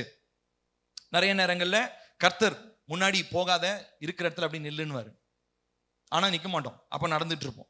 சோ அவர் வெறுக்க வேண்டிய காரியங்களை நாம் வெறுக்க வேண்டும். So you synchronise your life, உங்களுடைய வாழ்க்கையவும் பரிசுத்த ஆவியானவர் உங்களுக்கு கொடுக்கிற கட்டளையும் நீங்கள் ஒரே கோட்டுல வச்சிருக்கணும். எப்படி இருக்கணும் சொல்லுங்க, எப்படி இருக்கணும்? ஒரே கோட்டுல இருக்கணும். நானும் பரிசுத்த ஆவியானவரும் ஒரே அலைன்மெண்ட்ல இருக்கணும். இதை வந்து டெய்லி, இதுதான் உங்க ஜெபமே. தினந்தோறும் நீங்க ஜெபம் பண்ணும்போது என்ன ஜெபம் பண்ணணும் தெரியுமா? பரிசுத்த ஆவியானவரே, உங்களுடைய விருப்பமும் என் விருப்பமும் ஒரே கோட்டுல இருக்கணும், இதுல நான் கொஞ்சம் கூட நான் திசை மாறவே கூடாது. அப்போ இவ்விதமா நம்ம செய்யற ஒரு காரியம் என்ன அப்படின்னு சொல்லி சொன்னா, பரிசுத்த ஆவியானவரை ஒன்னு 3 காரியங்கள் செய்யறோம் நம்ம, சரிங்களா? வேணும்னா நீங்க எழுதிக்கோங்க. we are either clashing with him, ஒன்னு அவரோட மோதிக்கிட்டு இருக்கிறோம், or we are chasing him, இல்ல அவரை நம்ம துரத்திக்கிட்டு இருக்கிறோம். மூணாவதா we are lagging behind, நம்ம பின்னாடி இருக்கிறோம். நல்லா திரும்ப 3 சொல்றேன். ஒன்னு அவரை துரத்திக்கிட்டு இருக்கிறோம், இல்ல நம்ம வந்து அவரோட மோதிக்கிட்டு இருக்கிறோம், இல்லனா அவருடைய வேகத்துக்கு போகாம ஸ்லோவா போயிட்டு இருக்கிறோம். இந்த 3 காரியம் தான் தேவ பிள்ளையோட வாழ்க்கையில நடக்கும். யாருமே பெர்ஃபெக்டா அவரோட இணைஞ்சு நடந்துகிட்டு போறதே கிடையாது. அதனாலதான் நம்ம வாழ்க்கையில 1008 பிரச்சனை. தேவ பிள்ளைகளா இருந்து ஏன் பிரச்சனை நடக்குது தெரியுமா? இந்த 3 தான். ஒன்னு, அவருக்கு ஆப்போசிட்டா போய் நடக்கிறது. அவர் இப்படி வந்தாருன்னா நீங்க நேரா போய் அவரோட முட்டி மோதி நிக்கிறது, அப்புறம் எங்க ஒரு டைரக்ஷன்ல போக முடியும்? இது ஒண்ணு. இன்னொன்னு சேசிங், என்னன்னா அவர் முன்னாடி போயிட்டு இருப்பாரு, அவர் வேகத்துக்கு நம்மளால போக முடியல, அதனால சேஸ் பண்ணிக்கிட்டு இருப்போம், துரத்திக்கிட்டே இருப்போம் அவர். ஆவியானவர் எங்க போனீங்க, ஆளையே காணோம், நான் ஜெபம் பண்ணிக்கிட்டே இருக்கேன், பதிலே வரலையே, எல்லாம் சேஸ் பண்ணிக்கிட்டே இருக்கணும். இன்னொன்னு லாகிங், என்ன நான் முன்னாடி போயிடுவேன், அவர் பொறுமையா அவர் வந்துட்டு இருப்பாரு, ஏன்னா அந்த சூழ்நிலைக்கு அப்படிதான் செயல்படணும்னு அவருக்கு நல்லா தெரியும், அதனால ஒரு பொறுமையா வருவார். ஆனா நம்ம என்ன தெரியுமா பண்ணுவோம், வேகமா ஓடிக்கிட்டு இருப்போம். ஆனா அவர் எப்படி சொல்லியிருப்பாரு, அவர் மெதுவா போடான்னு இருப்பார். பாருங்க, இந்த 3 தான். ஒண்ணு அவருக்கு எதிராக இருப்போம், இல்ல அவருக்கு பின்னாடி இருப்போம், அவருக்கு முன்னாடி இருப்போம். சேசிங், கிளாஷிங், லாகிங், சரிங்களா? 3 காரியம். ஆனா இந்த 3மே தப்பு. நம்ம எப்படிதான் இருக்கணும், அவரோடு கூட ஒரே கோட்டுல இருக்கணும். அவர் ரைட்டு காலை எடுத்து வச்சா நான் ரைட் காலை எடுத்து வைக்கணும், பேரலா இருக்கணும், ஒரே மாதிரி. நானும் அவரும் ஒரே கோட்டுல இசைந்து இருக்கிறவர்களாக இருக்க வேண்டியது அவசியமாக இருக்கிறது. நிறைய நேரங்கள்ல நல்லா கவனிங்க, நிறைய நேரங்கள்ல பரிசுத்த ஆவியானவர் சொல்லுகிறதான காரியங்களை நாம் கீழ்ப்படிவது இல்லை. ஒரு சிலருக்கு அவங்க செய்யறதான வேலையை நீ விட்டுட்டு வான்னு சொல்லியிருப்பார், எனக்கு தெரிஞ்சு நிறைய பேர் இங்க இருக்கிற நிறைய பேர்கிட்ட சொல்லியிருக்கிறார். என்கிட்ட ஒரு நாள் சொன்னார், நான் அதை விட்டுட்டு வந்துட்டேன். ஆனா நம்ம நிறைய பேர் என்ன பண்ணுவோம்னா அந்த அலைன்மெண்ட்டுக்குள்ள வர்றதில்லை. முக்கியமா முழுநேர ஊழியத்துக்கு தேவனால் அழைக்கப்பட்டிருப்பாங்க. ஆனா இன்னும் வேலை என்ன பண்ணிட்டு இருப்பாங்க, அவங்க செஞ்சிட்டு இருப்பாங்க. தேவன் அவங்ககிட்ட சொல்லுவார், வேலையை விட்டுட்டு வாப்பா. ஆனா அவங்களுக்குள்ள 1008 யோசனை இருக்கும். வேலையை விட்டுட்டுனா இது எப்படி பண்றது, என் பிள்ளைக்கு எப்படி ஸ்கூல் ஃபீஸ் கட்டுறது. அழைக்கிறவர் தேவன், கொடுக்க போறவர் அவர் தான், ஊழியத்துல நடத்த போறவர் அவர் தான். ஸோ இப்போ பாருங்க, இந்த மாதிரி ஒரு சிலருக்கு வேலை பிரச்சனை இருக்கும். இன்னொரு ஒரு சிலருக்கு வந்து பாத்தீங்கன்னா ஒரு ஏரியாவில இருந்து காலி பண்ணிட்டு வேற ஏரியாவுக்கு போன்னு சொல்லியிருப்பார் ஒரு சிலர். நம்ம என்ன சொல்லுவோம், இல்லைங்க என் பூர்வீகங்க, அதை எப்படிங்க நான் விட்டுட்டு வர்றது. இப்ப ஆண்டவர் என்கிட்ட சொன்னாரு, நீ அஸ்தம்பட்டியை விட்டு காலி பண்ணிட்டு சேனைக்கவுண்டர் மூங்கில் படியில வந்து இரு. இது கர்த்தர் சொன்ன ஒரு வார்த்தை. உண்மையாலுமே நான் சொல்றேங்க, நான் அஸ்தம்பட்டியில இருந்து ஊழியம் செஞ்சதை காட்டிலும் இங்க வந்த உடனே எனக்கு கர்த்தர் கொடுத்திருக்கிற அநேக கிருபைகளும் அவர் எனக்கு என் மேல பொழிகிறதான ஆசீர்வாதமும் அளவே கிடையாது. ஏன்னா அவருடைய அலைன்மெண்ட்டுக்கு நான் வர வேண்டியது அவசியம். இப்ப நான் திரும்பி பார்க்கும்போது அஸ்தம்பட்டியில் இருக்கும் போது நம்ம ஊழியம் செஞ்சா நீ என்னத்தை செஞ்சோன்னு நினைச்சா ஒண்ணுமே மண்டைக்கு வர மாட்டேங்குது. ஏன்னா ஒன்னும் செய்யல. தேவன் வைக்காத ஒரு இடத்துல இருந்து ஊழியம் செஞ்சேன்னு நான் சொல்லியிருக்கலாம். ஆனா தேவன் என்னைய பார்த்து என்னன்னு சொல்ல மாட்டாரு, ஊழியக்காரனேன்னு சொல்ல மாட்டார். இப்ப அந்த இடம் எனக்கு பிடிக்கலன்னு கிடையாது, அந்த இடம் எனக்கு தேவன் கொடுத்தது தான். கர்த்தர் எனக்கு என்னுடைய பெற்றோர் மூலமா எனக்கு கொடுக்கறதான ஒரு ஆசீர்வாதம். ஆனா என்னுடைய ஊழியம் அங்க இருக்க போவது இல்லை. என்னுடைய என்ன ஊழியம் செய்யறது கர்த்தர் எங்க கூட்டு வந்திருக்காரு, இங்கதான் வச்சிருக்காரு. அப்ப இந்த இடத்துல இருந்தா ஊழியம் சொன்னேன். ஏன்னா கர்த்தர் எனக்கு அந்த காரியங்களை தெளிவா பேசினார். அது சொல்லும் போது நம்ம என்ன பண்ணோம், உடனே கீழ் ஒருவேளை இல்லை எங்க தாத்தா எங்க அம்மாச்சி நான் பிறந்து வளர்ந்த வீடுங்க, அதை எப்படிங்க விட்டுட்டு வர்றது, கல் நெஞ்சக்காரனா இருக்கே இப்படிலாம் சொல்றியே அப்படிலாம் நம்ம பேசிக்கிட்டு இருந்தோம்னா தேவ ஆசீர்வாதத்தை நம்ம தான் இழந்து போவோம். தேவன் கொடுக்கிறதான கிருபைகளை வரங்களை நம்ம இழந்துருவோம், தொலைச்சிருவோம். ஆகையினாலதான் நான் திரும்ப சொல்றேன், கர்த்தர் ஒரு சிலர்கிட்ட ஊழியத்தை பத்தி பேசுறாரு, ஒரு சிலரை உங்களுடைய இடத்துல இருந்து வேற இடத்துக்கு மாத்த சொல்லி நிறைய நேரம் சொல்லியிருப்பாரு. ஏன்னா உங்க ஏரியால பயங்கரமான பிரச்சனைகள் இருக்கும், மாறுங்கன்னு சொல்லியிருப்பாரு. அது கேட்காம இல்லை நான் அங்கதான் இருப்பேன் அப்படின்னு நிறைய பேர் உட்காந்துட்டு இருப்பாங்க. ஒரு சிலர் வந்து பாத்தீங்கன்னா படிக்கக்கூடிய விதத்துல படிக்க வேண்டிய இது படிக்க வேணான்னு சொல்லியிருப்பார், ஆனா அதை தான் போய் படிப்போம். ஏன்னா என் வீட்டுல எல்லாருமே அதை படிச்சுட்டாங்க, நான் படிக்கலன்னா அது அசிங்கம். எங்க வீட்டுல எல்லாருமே டிகிரி முடிச்சுட்டாங்க, அதனால நான் டிகிரி முடியும். ஆண்டவர் வேற ஏதாவது வச்சிருப்பாரு அவங்களுக்கு. ஆனா அந்த அலைன்மெண்ட்டுக்கு வர்றதே கிடையாது. அவங்க எங்க வீட்டுல எல்லாரும் சொன்னனால நான் இதை செய்யறேன். அது படிச்சனால நீங்க நிச்சயமா தேவனுடைய அலைன்மெண்ட்டை விட்டு போவீங்க. அப்ப நான் படிக்க கூடாதுன்றது தேவன் சித்தமா கிடையாது, அதை விட பெட்டரான பிளான் வச்சிருக்காரு. அதுதானே சொல்ல வரேன். சோ காட்ஸ் அலைன்மெண்ட், தேவனுடைய நியதிக்கு, தேவன் வைத்திருக்கிற அளவுகோலுக்கு நம்மை நிர்ணயித்துக் கொள்ளும் பொழுது கர்த்தர் நமக்கு வைத்திருக்கிற ஆசீர்வாதங்களை ஒரு மனுஷனாலையும் தடை பண்ணவே முடியாது. ஹல்லேலூயா. நான் உங்களுக்கு சவாலா சொல்றேன் பிரியமானவர்களே, இந்த காலை வேளையில தேவனுடைய சமூகத்திலிருந்து நான் சொல்றேன், கர்த்தருடைய அளவுகோலுக்கு, அந்த லைனுக்கு ஸ்ட்ரைட்டா உங்களுடைய வாழ்க்கையை நீங்க ஒப்பு கொடுத்துருங்க. பரிசுத்த ஆவியினுடைய சத்தத்துக்கு ஒப்பு கொடுங்க. அவர் செய்ய சொல்ற காரியங்களை உடனே செய்யுங்க, தாமதம் படுத்தாதீங்க. கர்த்தர் உங்களுக்கு கொடுக்கிறதான ஆசீர்வாதங்களை நிச்சயமா உங்களுடைய வாழ்க்கையில பார்ப்பீங்க. ஆனா மேபி அது வந்து உங்களுக்கு உலக பிரகாரமான மனிதர்கள் சொல்ற மாதிரி இருக்காது. ஏன்னா உலக பிரகாரமான மனிதன் அவன் ஒரு ஃபோர்காஸ்ட் பார்த்துட்டு இருப்பான். ஃபோர்காஸ்ட் கேள்விப்பட்டிருக்கீங்களா? ஃபோர்காஸ்ட் என்ன அர்த்தம்? நாளைக்கு வரப்போற காரியத்தை இன்னைக்கே கணிக்கிறது, எதிர்பார்க்கிறது. இந்த மாதிரி வரும், அந்த மாதிரி வரும், இப்படிலாம் பண்ணினா இன்னைக்கு வேலையை விட்டுனா என்னடா பண்ணுவோம், நாளைக்கு நடுத்தருவில் நிப்ப. ஆனா அழைக்கிறவர் தேவன், நம்மளை வாழ வைக்கிறவர் தேவன், என்னை போஷிக்கிறவர் தேவன். ஹல்லேலூயா. அப்ப என்னுடைய காரியங்களுக்கு ஏற்ற மாதிரி எனக்கு தெரிஞ்சு உண்மை என்ன சொல்லணும், ரொம்ப வேதனையோட சொல்றேங்க, நிறைய பாஸ்டர்ஸ் நான் பாக்குறேன். 100ல நான் ஒரு 2 பாஸ்டர்ஸ் தான் உண்மையாலுமே தேவன் சொல்லுகிற விதத்துல இருக்கிறத பார்க்க முடியுது. ஏன் தெரியுங்களா? நிறைய பாஸ்டர்ஸ் என்ன தெரியுமா பண்றாங்க, தங்களுடைய பிள்ளைகளை பயங்கரமான ஒரு லக்ஸூரியஸான ஸ்கூல்ல போய் சேர்க்கணும்னு நினைப்பாங்க. ஏன்னா விசுவாசியுடைய பையன் எங்க சேர்ந்திருக்கான், அந்த ஸ்கூல்ல போய் சேர்ந்திருக்கான். இப்ப பாருங்க, பாஸ்டருக்கும் விசுவாசிக்குமே போட்டி. இது தேவையா? இது தேவையா? இல்ல. பாருங்களேன், இப்ப நீங்க நமக்கு யாருமே போட்டியே கிடையாதுங்க. நம்ம யாரோடையும் ஒப்பிட வேண்டிய அவசியமே இல்லை. நம்ம விசுவாசி அப்படி செஞ்சானா அந்த அந்த உண்மையாலுமே எனக்கு தெரிஞ்ச நிறைய பாஸ்டர்ஸ் கடன் பிரச்சனையில மாட்டிருக்காங்க. அவங்க எப்படி கடனுக்காக ஜோம் பண்ண முடியும்? இப்ப விசுவாசி வந்து சொல்றேன் கடன் பிரச்சனை மாறணும்னு ஜோம் பண்ணுங்க அப்படின்னா அந்த பாஸ்டர் எப்படி ஜோம் பண்ணுவார்? எப்படி மனசு வரும்? பொய் தான் சொல்லணும், மாயை தான் பண்ணணும், வேஷம் தான் போடணும். அப்ப என்னுடைய வசதிக்கு ஏற்ற மாதிரி நான் என்ன பண்ணணும்? கர்த்தர் எனக்கு கொடுக்கிற மாதிரி என்னுடைய வாழ்க்கையை ஊழியக்காரனாகிய நான் அமைத்துக் கொள்ளணும். இதுதான் கர்த்தர் எனக்கு கற்றுக் கொடுத்த இந்த வருஷங்கள்ல எங்க தாத்தா கிட்ட இருந்து நான் கற்றுக்கொண்ட ஒரு பெரிய ஒரு வர்ச்சியூ அப்படின்னா அதுதான். ஒரு நாளும் எதுக்காகவும் கடன் வாங்க கூடாது. என் தாத்தா சின்ன வயசுல இருந்தே என்கிட்ட பர்சனலா சொன்னதில்ல, ஃபேமிலியில சொல்லிட்டே இருப்பார். ஆனா அது என்னுடைய மைண்டுக்குள்ள நல்லா வந்துச்சு. இது வரைக்கும் நான் கடன் வாங்கினதே கிடையாது என்னுடைய பர்சனலா. ஸோ அப்போ அதே மாதிரி அப்பா கிட்ட இருந்து நான் கற்றுக்கொண்டது அதுதான். இப்போ பாருங்க, பணம் ஃபைனான்சஸ்னு வரும்போது நல்லா கவனிக்கணும். பொருளாதாரம்னு வரும்பொழுது தேவனை சார்ந்து கொள்ளணும். கர்த்தர் என்ன கொடுக்குறாரோ அதை வச்சு சந்தோஷமா வாழணும். கர்த்தர் கொடுக்குறாரா, கொடுக்கட்டும். கர்த்தர் கொடுக்கல, நிறுத்தி வச்சிருக்கிறாரு, என்னைக்காவது ஒரு நாள் கண்டிப்பா தருவார்.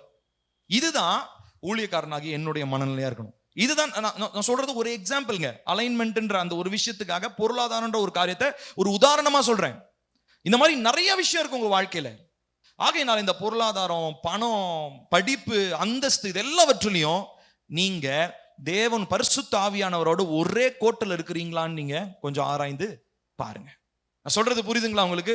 இவ்விதமாய் நாம் ஆராய்ந்து பார்க்க வேண்டியது அவசியமாக இருக்கிறது. கலாத்தியர் 5வது அதிகாரம் 25வது வசனம் முடிக்க போகிறோம். கலாத்தியர் 5:25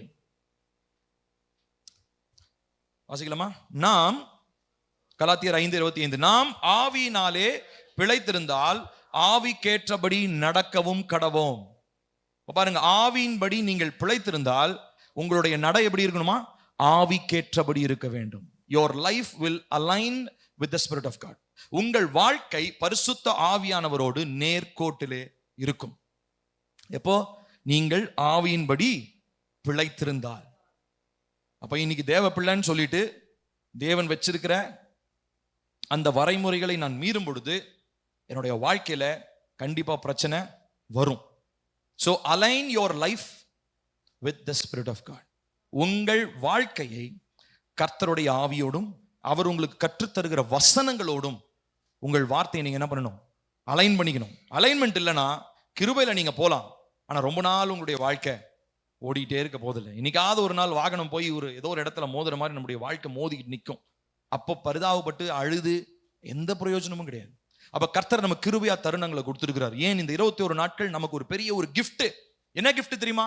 இருதயத்தை ஆராய்ச்சி பார்த்து அலைன் பண்ணிக்கிறதுக்கு. கர்த்தர் நம்மளை ஆராய்ந்து பார்க்கணும். நம்மளோடு கூட அவர் நம்மோடு கூட இருக்கும்படியாக, நம்மோடு கூட எல்லா இடங்களிலும் நம்மோடு கூட வந்து நமக்கு கற்றுத்தரும்படியாக விரும்புகிறார். ஆகையினால அதற்கு நாம் விட்டு கொடுக்க வேண்டியது அவசியமாக இருக்கு. சங்கீதம் 139 7-10 வசனங்கள். சங்கீதம் 139 7-10 சேர்ந்து வாசிப்போம். உம்முடைய ஆவிக்கு மறைவாக நான் எங்கே போவேன்? உம்முடைய சமூகத்தை விட்டு எங்கே ஓடுவேன்? நான் வானத்திற்கு ஏறினாலும் நீர் அங்கே இருக்கிறீர். நான் பாதாளத்தில் படுக்கை போட்டாலும் நீர் அங்கேயும் இருக்கிறீர். நான் விடியற் காலத்து செட்டைகளை எடுத்து சமுத்திரத்தின் கடையாந்தரங்களிலே போய் தங்கினாலும் அங்கேயும் உமது கை என்னை நடத்தும், உமது வலது கரம் என்னை பிடிக்கும். இது கர்த்தருடைய தன்மை, அவருடைய சொவரெனிட்டி, அவருடைய சர்வ ஆளுமையை அதை காண்பிக்கிறது. அப்ப இவ்விதமா நம்முடைய வாழ்க்கைய கர்த்தருடைய கரத்துல கொடுத்துடணும். ஏன்னா அவர் எல்லாவற்றையும் ஆளுகிறவர், எல்லாவற்றையும் நேர்த்தியா செஞ்சிருக்கிறாரு. ஒவ்வொரு நாளும் நம்ம பண்ண வேண்டிய ஜெபத்துல நம்ம செய்ய வேண்டிய என்ன தெரியுங்களா? சுய பரிசோதனை. என்ன சுய பரிசோதனை பண்ண போறோம்? என் வாழ்க்கையும் பரிசுத்த ஆவியானவர் எனக்கு சொல்றதும் ஒரே கோட்டுல இருக்குதா? எழுந்து நிற்கலாமா? எழுந்து நின்று தேவனை நோக்கி நாம் பார்க்க போகிறோம். இதுக்கப்புறம் கர்த்தருடைய பந்தியில நாம் பங்கெடுக்க போகிறோம். ஆகினாலே நம்மளை ஆராய்ச்சி பார்க்க போறோம். எதற்காக இயேசு கிறிஸ்து அவ்வளவு பாடுகளை படணும் இல்லைங்களா? இயேசு கிறிஸ்து பாடுகளை பட்டது வீணா போயிடக்கூடாது. நம்ம தேவனோடு இணைந்து நடக்கலன்னு சொல்லி சொன்னா நம்முடைய வாழ்க்கையில இயேசு கிறிஸ்து சிந்தினதான ரத்தமும் அவருடைய சரீரங்கள் பிற்கப்பட்டதும் வீணானதாக போய்விடும். ஆகையினால் இந்த நாளிலே இந்த ஜெபத்தை என் பின்னாடி செய்யுங்க. அதுக்கப்புறமா நம்ம ஒப்பு கொடுத்து நம் கர்த்தருடைய சமூகத்திலே ஜெபிக்க போகிறோம். எல்லாரும் ஜெபிக்கலாமா? பரலோக பிதாவே, பரிசுத்த ஆவியானவருக்கு என்னுடைய வாழ்க்கையில் கடினத்தன்மையாய் விட்டு கொடுக்காமல் இருக்கிற எல்லா பகுதிகளுக்காகவும் இயேசுவின் நாமத்தில் மன்னிப்பை கேட்கிறேன். கேளுங்க. கர்த்தாவே, அப்பா, நான் விட்டு கொடுக்காம என் இருதயத்தை நிறைய விஷயத்துல கடினப்படுத்தி இருக்கிறேன். நீங்க ஒரு விஷயத்தை செய்யின்னு சொல்லி இருக்கிறீங்க, நான் செய்யாம இருந்துட்டேன். ஒரு விஷயத்தை செய்யாதன்னு நீங்க சொன்னீங்க, நான் செஞ்சிருக்கிறேன். இப்படி என்னுடைய இருதயத்தை நான் கடினப்படுத்தி அப்பா நான் விட்டு கொடுக்காம நான் இருந்ததுக்காக இப்பொழுது இயேசுவின் நாமத்தினாலே நான் மன்னிப்பை கேட்கிறேன். கேளுங்க. எல்லாரும் வாயை திறந்து கேட்கலாமா? ஏசப்பா, உங்க சமூகத்துல நான் வந்திருக்கிறேன்ப்பா. பரிசுத்த ஆவியனுடைய சத்தத்திற்கு நான் இணைந்து நடக்காம இருந்ததுனால நான் தவறின எல்லா காரியங்களுக்காக கர்த்தர் என்னை தயவாய் மன்னிங்க. என்னோடு கூட நீங்க இதனால நாள்ல பேசுனீங்க. என்னுடைய வாழ்க்கை உம்மோடு கூட இசைந்து இருக்க வேண்டும் அப்பா. ஆவியானவரும் எங்களுடைய வாழ்க்கையை ஒரே கோட்டில் இருக்கணும்னு சொல்லி எங்களுக்கு காண்பிச்சிருக்கிறீங்களே. ஆகையினால் இந்த நாளிலே அதன்படி நாங்கள் எங்களுடைய இருதயத்தை நாங்கள் விட்டு கொடுக்கிறவர்களாய் காணப்பட கர்த்தர் எங்களுக்கு உதவி செய்வீராக. அடுத்ததாக சொல்லுவோம், தேவனே என்னுடைய வாழ்க்கையை விட்டு முரட்டாட்ட ஆவிகள் வெளியேறி என் வாழ்க்கையில் தேவ நோக்கமும் விருப்பமும் இயேசுவின் நாமத்தில் நிறைவேறுவதாக. சொல்லலாமா அப்பா? என்னுடைய வாழ்க்கையை விட்டு முரட்டாட்ட ஆவிகள் வெளியேறணும் அப்பா. ஒருவேளை உங்க பிள்ளைகளுடைய வாழ்க்கையில இருக்கலாம், உங்க குடும்பத்துல இருக்கலாம். ஒரு சொன்னா தேவனுடைய வார்த்தையை கேட்கிறதே கிடையாது. பிள்ளைகளுடைய வாழ்க்கையில அந்த முரட்டாட்ட ஆவிகள் பிடித்து வைத்திருக்கும். ஆகையினால் இப்பொழுது இயேசுவின் நாமத்தினாலே நான் ஜெபிக்கிறேன். நானும் என்னுடைய குடும்பமும் பரிசுத்த ஆவியானுடைய அந்த பாதையிலே எங்களுக்கு தேவன் வைத்திருக்கிற அந்த திசையிலே நடக்க முடியாதபடிக்கு எங்களுடைய பிள்ளைகளுடைய வாழ்க்கையில காணப்படுகிற எங்கள் வாழ்க்கையில காணப்படுகிற எல்லா முரட்டாட்ட ஆவிகளையும் இயேசுவின் நாமத்தினாலே எங்கள் குடும்பத்தின் எல்லைகளை விட்டு நாங்கள் வெளியேற்றுகிறோம். இந்த நேம் ஆஃப் ஜீசஸ். இயேசுவின் நாமத்தினாலே முரட்டாட்ட குணங்கள் மாறுவதாக. அவர்களை முரட்டாட்ட சுபாவத்திலே வைத்திருக்கிற அசுத்த ஆவிகள் அவருடைய சிந்தைகளை விட்டு, இருதயத்தின் அறைகளை விட்டு, எங்கள் பிள்ளைகளுடைய இருதயத்தின் அறைகளை விட்டு வெளியேறுவதாக என்று சொல்லி நான் கட்டளையிடுகிறேன். எங்களை கடினத்தன்மையாக்கி தேவனுடைய வார்த்தைக்கு கீழ்ப்படிய முடியாமல், பரிசுத்த ஆவியினுடைய சத்தத்திற்கு நாங்கள் இசைந்து போக முடியாமல் எங்களை கடினப்படுத்துகிற சகல கடினத்தன்மையுடைய ஆவிகள் இயேசுவின் நாமத்தினால் எங்கள் இருதயத்தின் அறைகளை விட்டு, சிந்தைகளை விட்டு, மூளை பகுதியை விட்டு, சரீரத்தை விட்டு, அவயவங்களை விட்டு வெளியேறுவதாக என்று சொல்லி நான் ஜெபிக்கிறேன் அப்பா. எங்களுடைய வாழ்க்கையில தேவ நோக்கம் நிறைவேறுவதாக. சொல்லுங்க எல்லாரும் வாயை திறந்து, எங்க வாழ்க்கையில ஏசப்பா உங்க நோக்கம் நிறைவேறட்டும் அப்பா. ஏசப்பா உங்க விருப்பம் நிறைவேறட்டும் அப்பா. சும்மா நான் சொல்றது இது ஒரு தேவையில்லாத காரியங்க. சும்மா நான் சொல்ல வேணாம், இருதயத்திலிருந்து சொல்லுங்க. கர்த்தாவே உங்க நோக்கம் நிறைவேறணும், உங்க விருப்பம் நிறைவேறணும் ஆண்டவரே.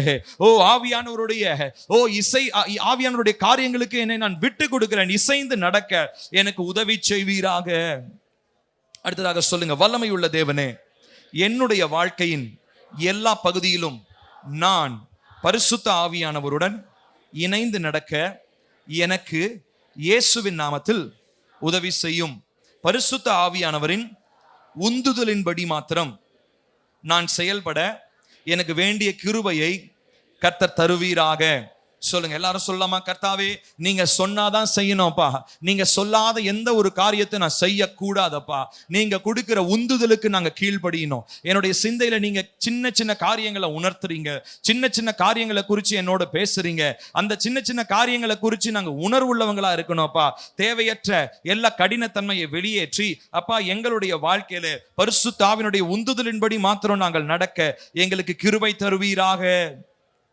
அடுத்ததாக சொல்வோம், எனக்கு பிடிக்காத சூழ்நிலை வழியாக பரிசுத்த ஆவியானவர் என்னை வழிநடத்தினாலும் நான் அதை ஏற்று அங்கீகரித்து கொண்டு பரிசுத்தத்தில் வளர்வதற்கு எனக்கு இயேசுவின் நாமத்தில் உதவி செய்யும்.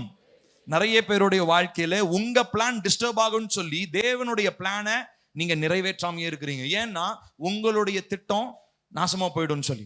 ஆனா நம்ம இந்த நாள்ல செபிக்கணும், கர்த்தாவே என்னுடைய பிளான் டிஸ்டர்ப் ஆனாலும் பரவாயில்ல, என்னுடைய திட்டங்கள் அழிந்து போனாலும் பரவாயில்ல, உங்க திட்டம் நடக்கட்டும் ஆண்டவரே. சொல்லலாமா?